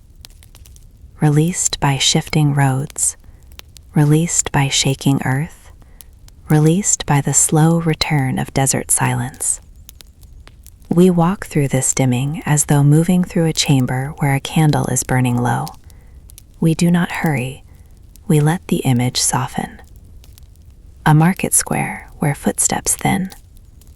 A doorway where lantern light is no longer lit each evening. A carved threshold where dust begins to settle without interruption. Beneath the silence, Petra begins to feel like a sleeping animal, still present, still warm in places, but no longer actively moving through the world. Deep exploration holds the contradiction that fascinates the night mind. Petra was known, then half forgotten, then rediscovered. As if memory itself can be lost and found like an object. It is said that forgetting is not always a choice. Sometimes it is simply what happens when attention moves elsewhere. The world's gaze is a wandering thing. It settles on one place, then drifts to another, chasing new centers of power, new roads, new stories.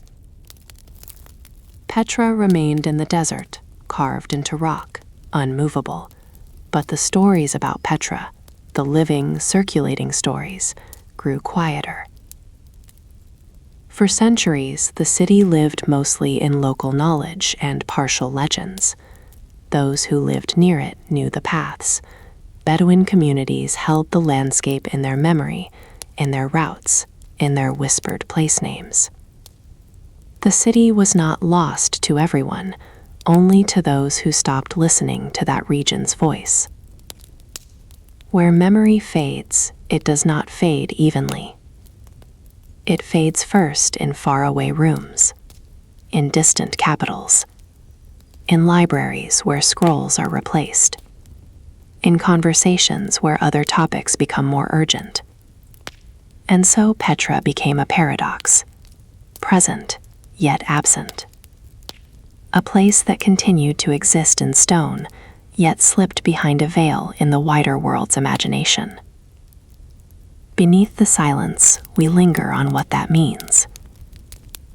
What does it mean for a city to remain, physically, yet become invisible to the world's gaze? Perhaps it is like a person who lives quietly at the edge of a village.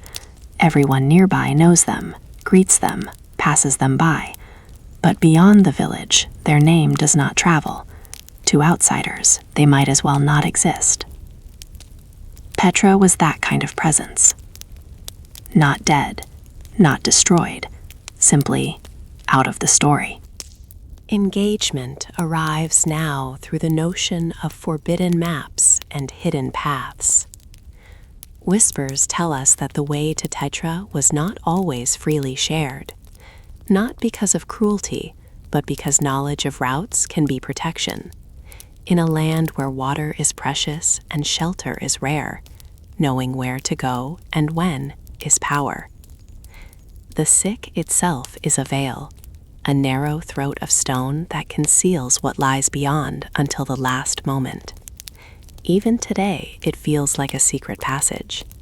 Imagine then how it might have felt in centuries past, known to some, absent from the maps of others. There are stories, soft, half-held, of travelers who sought Petra and could not find it, of routes that disappeared into desert, of locals who guided only those they trusted, of place names spoken carefully, as if the city were a sacred object that could be harmed by too much attention. We let uncertainty linger around why Petra receded. Was it nature? Earthquakes, shifting water, the slow reclaiming of desert? Was it politics, changing empires, new borders, new centers of power? Was it faith, rituals evolving, sacred attention moving elsewhere? Was it economics, the caravan trade diminishing, ports rising, roads redrawn? Or was it a weaving of all these threads, braided so tightly that no single hand can untie them? The city becomes a symbol of impermanence carved in beauty, because even stone can be left behind. Even the most astonishing facade can become quiet if no one stands before it with living eyes. Yet here is the tenderness. Petra did not vanish like smoke. It vanished like a thought slipping behind a curtain. You know the feeling when you wake from a dream and try to remember it? The dream is still there, somewhere, but the edges blur, the colors fade, the story folds itself inward. You reach for it and find only a trace, an echo in the chest, a mood, a single image like moonlight on stone. Petra became that kind of dream for the wider world. A name half remembered. A rumor. A traveler's whisper. And then, centuries later, it was rediscovered, as if a veil had been lifted. But even the word rediscovered carries its own contradiction. It suggests Petra was absent from all minds, when in truth it was present in some minds all along. The rediscovery was, perhaps, the return of one world's attention to a place another world had never stopped knowing. Beneath the silence, this realization softens our understanding of history. History is not only events, it is attention. What we remember shapes what we think is real. What we forget can remain real, quietly, without our permission. We imagine the long hush of those centuries, the Sikh growing quieter, hearing fewer footsteps, the treasury's facade catching moonlight without witnesses, the tombs holding their names in dust, the water channels drying, yet still remembering flow. Wind becomes the most consistent visitor. It moves through Petra's carved corridors like a slow hymn. It polishes edges. It deposits sand in corners. It sings softly into chambers, and the chambers answer with echoes that no one hears. The desert does not rush. The desert is patient. So Petra, too, becomes patient. And now we approach the final reflection, the softest part of the chapter, where the story fades into sacred silence. We imagine the first dawn after the last steady footsteps left. Not the last human ever, not necessarily, but the last regular rhythm, the last daily pulse that made the city feel inhabited. The sky brightens, the cliffs catch light, the stone warms slightly, the carved surfaces glow, as if still prepared for life to return. The chambers still echo, but no one answers. A bird flies through, briefly, then leaves. Dust drifts along a step. A lizard finds warmth on a rock. The city becomes a place for wind and sun more than for voices. And yet, the stone still holds warmth. The city still holds shape. It is not rebel. It is not erased. It is simply behind the curtain. It is said that absence is not the same as annihilation. Sometimes absence is only distance. Distance in attention. Distance in story. Distance in the shared imagination of the world. Petra did not disappear. It simply stepped behind the curtain, and the world looked away. Perhaps it was never meant to be constantly seen. Perhaps it was meant to endure in quiet, like a sacred relic kept in a hidden chamber. Some voices only echo when we are ready to listen.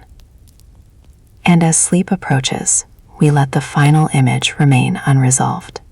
A rose-red city, carved in beauty, still standing in the desert's bowl, not dead, not gone, only quiet, waiting for the next wandering gaze to remember what stone never forgot. It is said that the desert writes quickly. It writes in wind. It writes in footprints. It writes in the soft collapse of a dune's edge. And just as quickly, it erases. In the first hush of night, before the moon rises high enough to wash the world in pale certainty, there is a moving image, more fragile than any monument. A caravan. Not a city, not a facade, not a carved gate. A line of slow silhouettes crossing sand beige emptiness, where the ground looks smooth as unrolled parchment. Bells are soft, so soft they sound like distant water. Lantern light trembles faintly, and each tremble seems to carry a prayer. Footprints appear behind them and begin to fade almost as they form. Beneath the silence, a question is whispered into the dark, like a lullaby with no final note. What stories traveled through Petra that were never carved into stone, only carried in breath, then scattered like sand? We follow the caravan not with urgency, but with reverence, as if watching a ritual procession designed for the night alone. The desert around them is oceanic, wide, breathless, quietly vast, its surface marked by faint spirals of wind. The sky above is star-marked, and the stars feel like ancient ink, silent symbols that have guided travelers long before any paper learned to hold a map. In forgotten corners of the earth, history is often written by what remains: temples, walls, statues, inscriptions. But in the desert, much of history is written by what passed through. A caravan is a sentence that dissolves. A traveler's whisper is a page that burns without flame. And Petra, rose-red, veiled, listening, was a harbor for these passing stories, a crossroads of unseen exchanges, frankincense and spices, silks and rare metals, yes, but also something more delicate, more easily lost: songs, beliefs, lemurs, prayers, things that cannot be stored in stone, only in breath. Whispers tell us that Petra was once a city of roads that were not paved, but remembered, roads that were not marked by signs, but by knowledge. In the desert, knowledge is as valuable as water. A wrong turn can become an ending. A hidden spring can become salvation. The Nabataeans, those quiet keepers of passage, understood this. Some believe they mastered the art of moving through emptiness, as if emptiness were a library. They read the land's subtle scripts, the shape of ridges, the color of distant rock, the way wind gathered in certain hollows. They learned where water could be coaxed from stone, where cisterns were veiled behind cliffs, where sudden floods could be caught and guided like captured breath. Trade for them was not only commerce. It was a sacred river flowing through a desert that pretends to be empty. And Petra sat beside that river like a silent shrine. The caravan approaches the city through darkness, guided by stars that feel like keys in a cosmic lock. The travelers do not need bright signs. They do not need loud announcements. They follow a knowing that is older than words. Beneath the silence, we imagine the scent of what they carry. Frankincense, resin that once rose in temples far away, smoke curling like a veil toward unseen gods. Myrrh, bitter and sacred, used for ritual and remembrance. Spices that hold sunlight in their dust, cinnamon, pepper, things so small and yet so prized that empires lean toward them like thirsty mouths. Silks, too, cloth that moves like water and catches lamplight as if it remembers another world, another climate, another sky. And mingled with all these objects is something unseen, the human tendency to speak. A rumor from a port city, a prayer from a sick mother, a song from a sailor who misses home, a story of a distant king, magnified by retelling. These things travel with goods the way fragrance travels with incense, invisible, persistent, difficult to separate. Petra becomes, in this chapter, less a place of carved stone and more a chamber of circulation, a meeting point where many invisible threads crossed, braided, and moved onward. You can feel it in the night air, an echo of multilingual murmurs, a softness where conversations once unfolded. Even if the words are gone, the atmosphere remembers the act of exchange. Where memory fades, the desert keeps only the outline. Deep exploration becomes mythic because the desert itself invites myth. We speak of lost maps, not as parchment rolled into a tube, but as knowledge living in people.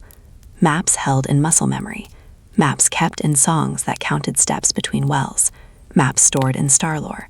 When this constellation rises, turn here. When that star falls toward the horizon, wait. It is said that some cultures carried directions like prayers, passed from elder to younger, whispered with seriousness because the cost of forgetting was too high. And because knowledge was life, some knowledge was deliberately kept veiled. This is the gentle contradiction at the heart of Petra's caravan world. A people wealthy through connection, yet guarded in presence. A city built for travelers, yet difficult to approach. The sick, the narrow, winding gate into Petra, feels like a physical embodiment of this contradiction. It welcomes, but only after it conceals. It offers entry, but only after it disciplines the visitor's pace. It lets you in, but not without reminding you that you are entering something that does not belong to you. Whispers tell us that in a world of shifting alliances and hungry empires, secrecy was a form of survival. To control routes was to control wealth. To control water was to control life. To guide caravans safely was power, but power that must be protected, or it would be taken. So the Nabataeans became masters not only of trade, but of veil. They knew how to be central without being exposed, how to be wealthy without being obvious, how to be open to exchange while keeping the deepest keys hidden. Beneath the silence, we let the listener feel the hush of loaded camels and lantern glow against rock. We do not show human faces, we show atmosphere. We show the sway of burdens, the soft clink of metal rings, the faint smoke of a lamp rising into cold air. The caravan reaches Petra's threshold, and the desert behind them is already erasing their trail. Footprints fade, sand smooths itself, the scroll rewrites its surface, and still the caravan moves forward, as if carrying something precious that cannot be dropped. Engagement arrives through implied forbidden knowledge, routes that vanished.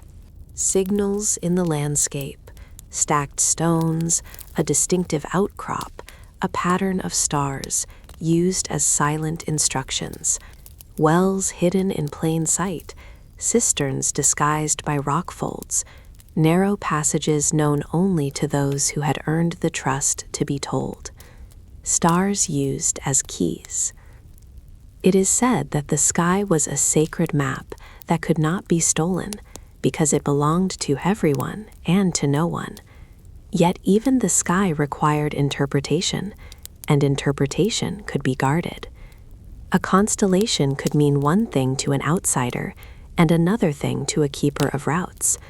The same star could guide you to water or guide you into emptiness, depending on what you had been taught.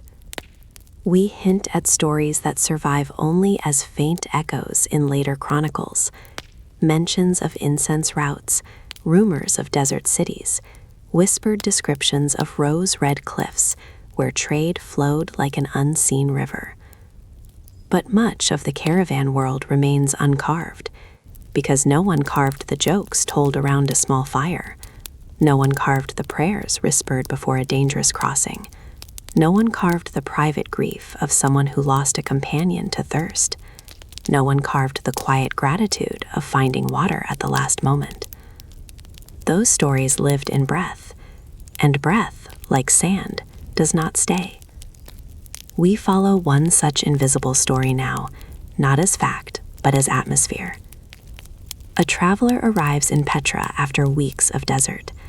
They step through the Sikh with eyes wide, lungs full of dust, heart heavy with distance. They see the treasury's facade glowing faintly, and for a moment their fatigue loosens, not because the stone is wealth, but because it is proof that the world still holds wonder. They trade their goods, they drink water, they sleep. And in that sleeping, Petra does what harbors do. It holds them briefly, then releases them back into motion. The next morning, the caravan leaves. The city watches without watching. The cliffs listen without speaking. The wind moves through the Sikh like a soft hand closing a curtain behind them. Beneath the silence, the listener begins to sense the chapter's deeper truth. Petra's history is not only what it built. It is what it received and what it let pass through. The stone monuments are the city's bones, but the caravans were its blood. And blood leaves no trace in stone once it stops flowing. Deep exploration rests in this tenderness. The most vivid part of Petra's life may be the part that cannot be recovered. The sound of bustling exchanges, the scent of resin,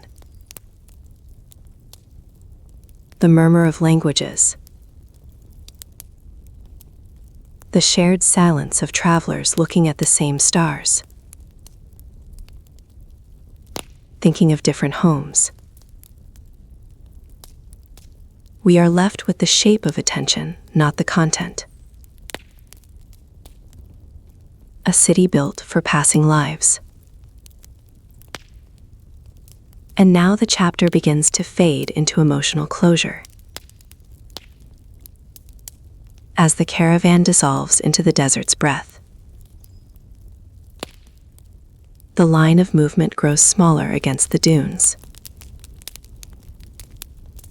Lantern light becomes a faint dot. Bells become a memory. The wind begins its patient work, smoothing the scroll of sand back to blankness. Petra remains behind them, a silent harbor carved in rose-red rock. The city does not chase the caravan. It does not call it back.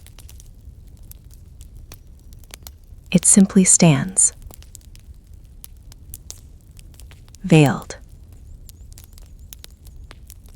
listening, holding its own quiet. And the question returns, soft, unresolved. What stories passed through Petra that were never carved? Perhaps the true history is not what stayed behind in stone, but what passed through, moonlit, unnamed, and gone. It is said that we crave permanence because we fear forgetting, but the desert teaches another kind of truth, that passing is not failure, that disappearance is not always loss, that some things are meant to be brief so they can remain pure. A footprint that fades is still a footprint. A whisper that dissolves is still a whisper. A caravan that vanishes into night is still a caravan. And Petra, quiet, ancient, patient, still holds the shape of those vanishings. Perhaps it was never meant to keep every story. Perhaps it was only meant to witness them as they float by. Some voices only echo when we are ready to listen. And as sleep approaches, we let the final image remain, like a soft star behind mist. A scroll of sand, forever rewritten, lost caravan stars turning overhead, and a rose-red Ferber in the desert, listening to what cannot be held and calling it sacred. It is said that Petra has two faces. One face is carved to be seen, grand, open to sky, shaped like a revelation in rose-red rock. The other face is carved to be kept, turned inward, hidden behind shadow, folded into chambers where the air grows still and old, where silence is not absence but protection. Tonight, we follow the second face. The opening image is intimate. A dark interior, cool stone beneath the hand, a narrow doorway behind us, and beyond it the faint suggestion of moonlight, soft, distant, like a memory of the outside world. We step forward, and dust rises in a slow, pale cloud with each movement, floating gently as if it has been asleep and does not wish to be startled. Beneath the silence, a question arrives, almost tender. What does Petra keep inside its chambers when no one is watching? We move inward slowly, as if entering a sleeping sanctuary. There is no rush here. The stone asks for patience. The darkness asks for respect. Even the breath changes, becoming quieter, as if the lungs understand they have stepped into a place where many breaths once gathered and then faded. The walls are close. The air is cool and steady, the kind of coolness that does not belong to night alone, but to stone's long memory. The surface beneath your fingertips is textured, grainy, worn, softened by time. In places it is smooth, where countless hands may have touched the same spot, as if the rock has been polished by human hesitation. Dust is everywhere. It rests in corners. It lies in thin blankets along ledges. It gathers in the grooves of carved steps. It drifts through the air when you move, then settles again, patient as prayer. Marked by the moon, the dust looks almost silver, as if tiny fragments of starlight have fallen into the room and chosen to remain. This chapter moves away from the grand facades, the treasury's glowing face, the tomb's dark doorways, the high places of wind and starlight, and into Petra's quieter spaces, small rooms, carved corridors, shadowed hollows where the air feels older than speech. Here, Petra does not perform, it rests. We pass through a corridor narrow enough to make the shoulders turn slightly, the ceiling lowers, and the body instinctively bows, not out of fear, only out of the natural humility that comes when stone surrounds you. In forgotten corners of the earth, people have always made sacred spaces by narrowing the world. A small doorway, a low ceiling, a dim chamber. These things slow the body and soften the mind. They make the heart listen. And Petra's interior spaces feel built for listening. Beneath the silence, we notice faint traces. A soot mark on stone, darkened, feathered, like a shadow that refused to leave. It suggests the presence of fire long ago, an oil lamp held close to the wall, a torch carried through the corridor, a flame that breathed and flickered and left its quiet signature behind. A worn threshold, stone smoothed at the point where many feet crossed. The edge has softened, rounded as if by water, but it was not water that shaped it. It was repetition, daily passing, the steady weight of life. A niche carved into the wall, small, precise, intentional. Perhaps it held a lamp, perhaps an offering, perhaps a container of resin or oil, perhaps a sacred stone. The niche is empty now, but emptiness here does not feel blank. It feels like a missing note in a song. The emotional arc drifts from curiosity into reverence. At first, we want to know, what was this room? Who used it? For what purpose? But the deeper we go, the more the questions soften into something else, a respect for the fact that Petra's interiors may never fully reveal their meanings. It is said that not everything is meant to be translated. Some things are meant to be felt. Their purposes are debated, like half-heard lullabies, heard in fragments, hummed without full lyrics.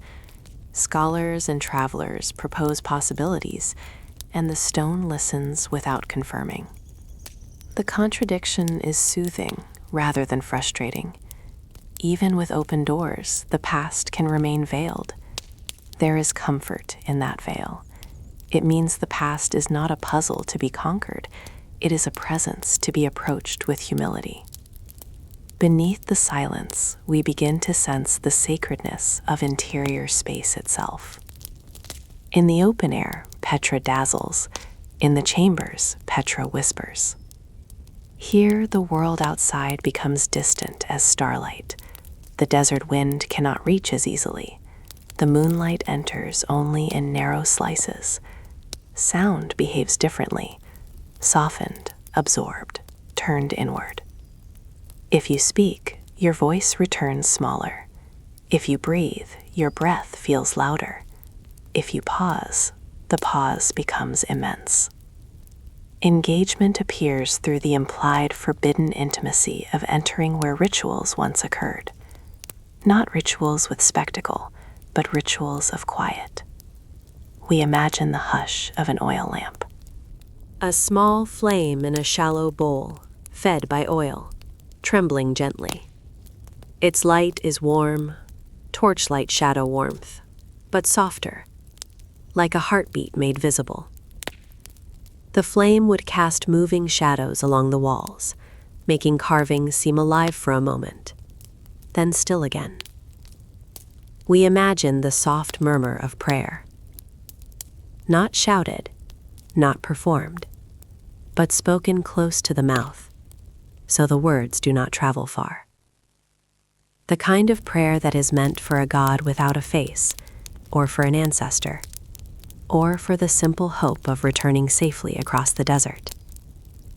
We imagine the moment a door closes. A stone threshold crossed, a curtain lowered, a wooden barrier set in place. The outside world becomes muffled. The chamber becomes its own universe. Rock, breath, flame, silence.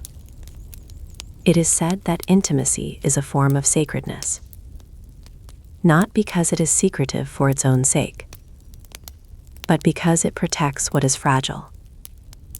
The deepest parts of the human heart do not survive constant exposure. They need chambers too. Perhaps Petra understood that. Perhaps these rooms were not only practical, but emotional. Places to rest from the sun. Places to grieve away from eyes. Places to plan. Places to vow. Places to be small. Where memory fades, the stone still holds the shape of those needs. We move deeper, and the dust becomes thicker in places, suggesting long quiet, long undisturbed time. It lies in the corners like pale snow, soft and silent. When you step, it lifts, swirls, then settles again. Slow spirals, like a gentle dance performed by the past itself. Dust is the great keeper. It covers, and in covering, it preserves.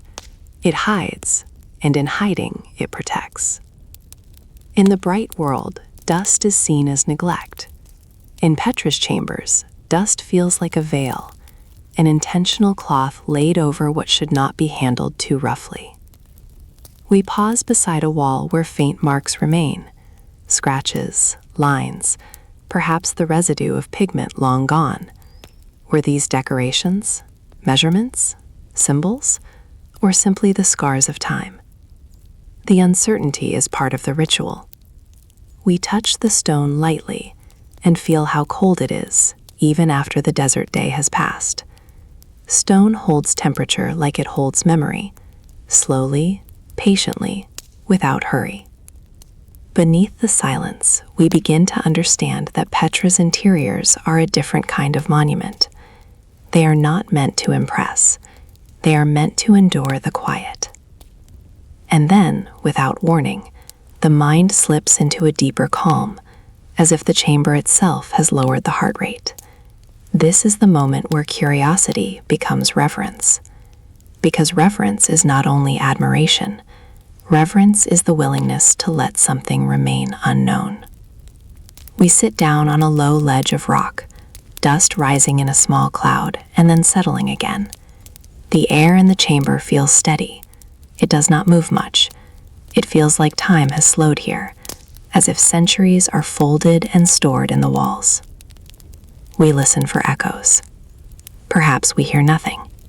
Or perhaps we hear the faintest return of our own breath, softened, as if the chamber is breathing with us. The silence feels full, not crowded, not heavy, but inhabited by possibility. It is said that silence is not empty. Silence is a vessel. And this chamber is a vessel carved into stone. Deep exploration turns for a moment toward the idea that Petra's inner rooms may have been the most sacred spaces of all, not because of grandeur, but because of closeness. Or perhaps we hear the faintest return of our own breath, softened, as if the chamber is breathing with us. The silence feels full, not crowded, not heavy, but inhabited by possibility. It is said that silence is not empty. Silence is a vessel. And this chamber is a vessel carved into stone. Deep exploration turns for a moment toward the idea that Petra's inner rooms may have been the most sacred spaces of all, not because of grandeur, but because of closeness. The treasury is a face. The monastery is a distant guardian. The high places meet the sky. But these chambers, these small rooms, are where people would have stood close together, where their voices would have mixed, where their breath would have warmed the air. Here, the sacred becomes intimate. And perhaps that is the secret Petra kept inside. Not only goods, not only bones, not only ritual objects, but human presence itself. A collection of moments, a whisper of love, a vow spoken in the dark, a hand pressed to stone, a lamp extinguished. The chapter begins to fade toward its closing, like a candle lowering. We stand again and take a few slow steps toward the doorway, the dust rising once more, pale, floating, then settling. Each step feels like leaving a small imprint on the chamber's memory, even if the dust will soon smooth it away. And the final reflection arrives gently, like sleep approaching the edge of the mind. Dust is not emptiness. It is memory made gentle. It is time's soft blanket. It settles back into place as if to keep Petra's secrets safe for one more night. Perhaps it was never meant to be fully revealed. Perhaps these chambers were meant to remain half hidden, half remembered, like dreams that fade at morning but leave a feeling behind. Some voices only echo when we are ready to listen. We step back into the faint moonlight outside, and the chamber behind us returns to stillness. The doorway becomes a dark rectangle again, quiet as a closed eye. And inside, in the cool stone and settled dust, Petra continues to hold what it has always held: breath, silence, and the sacred uncertainty of what once was. And now, as the final echoes fade into the desert night, Petra rests once more in silence. The wind moves softly through its carved halls. The stars watch patiently above the rose-red stone, and history returns to its peaceful slumber. If your eyes are already closed, allow yourself to drift deeper, safe, still, and untroubled. And if you are still awake, know that the story will wait for you, just as it has waited for centuries. Thank you for spending this quiet moment with Twilight Tale. May your dreams be gentle, your night be calm, and your sleep long and peaceful. Good night.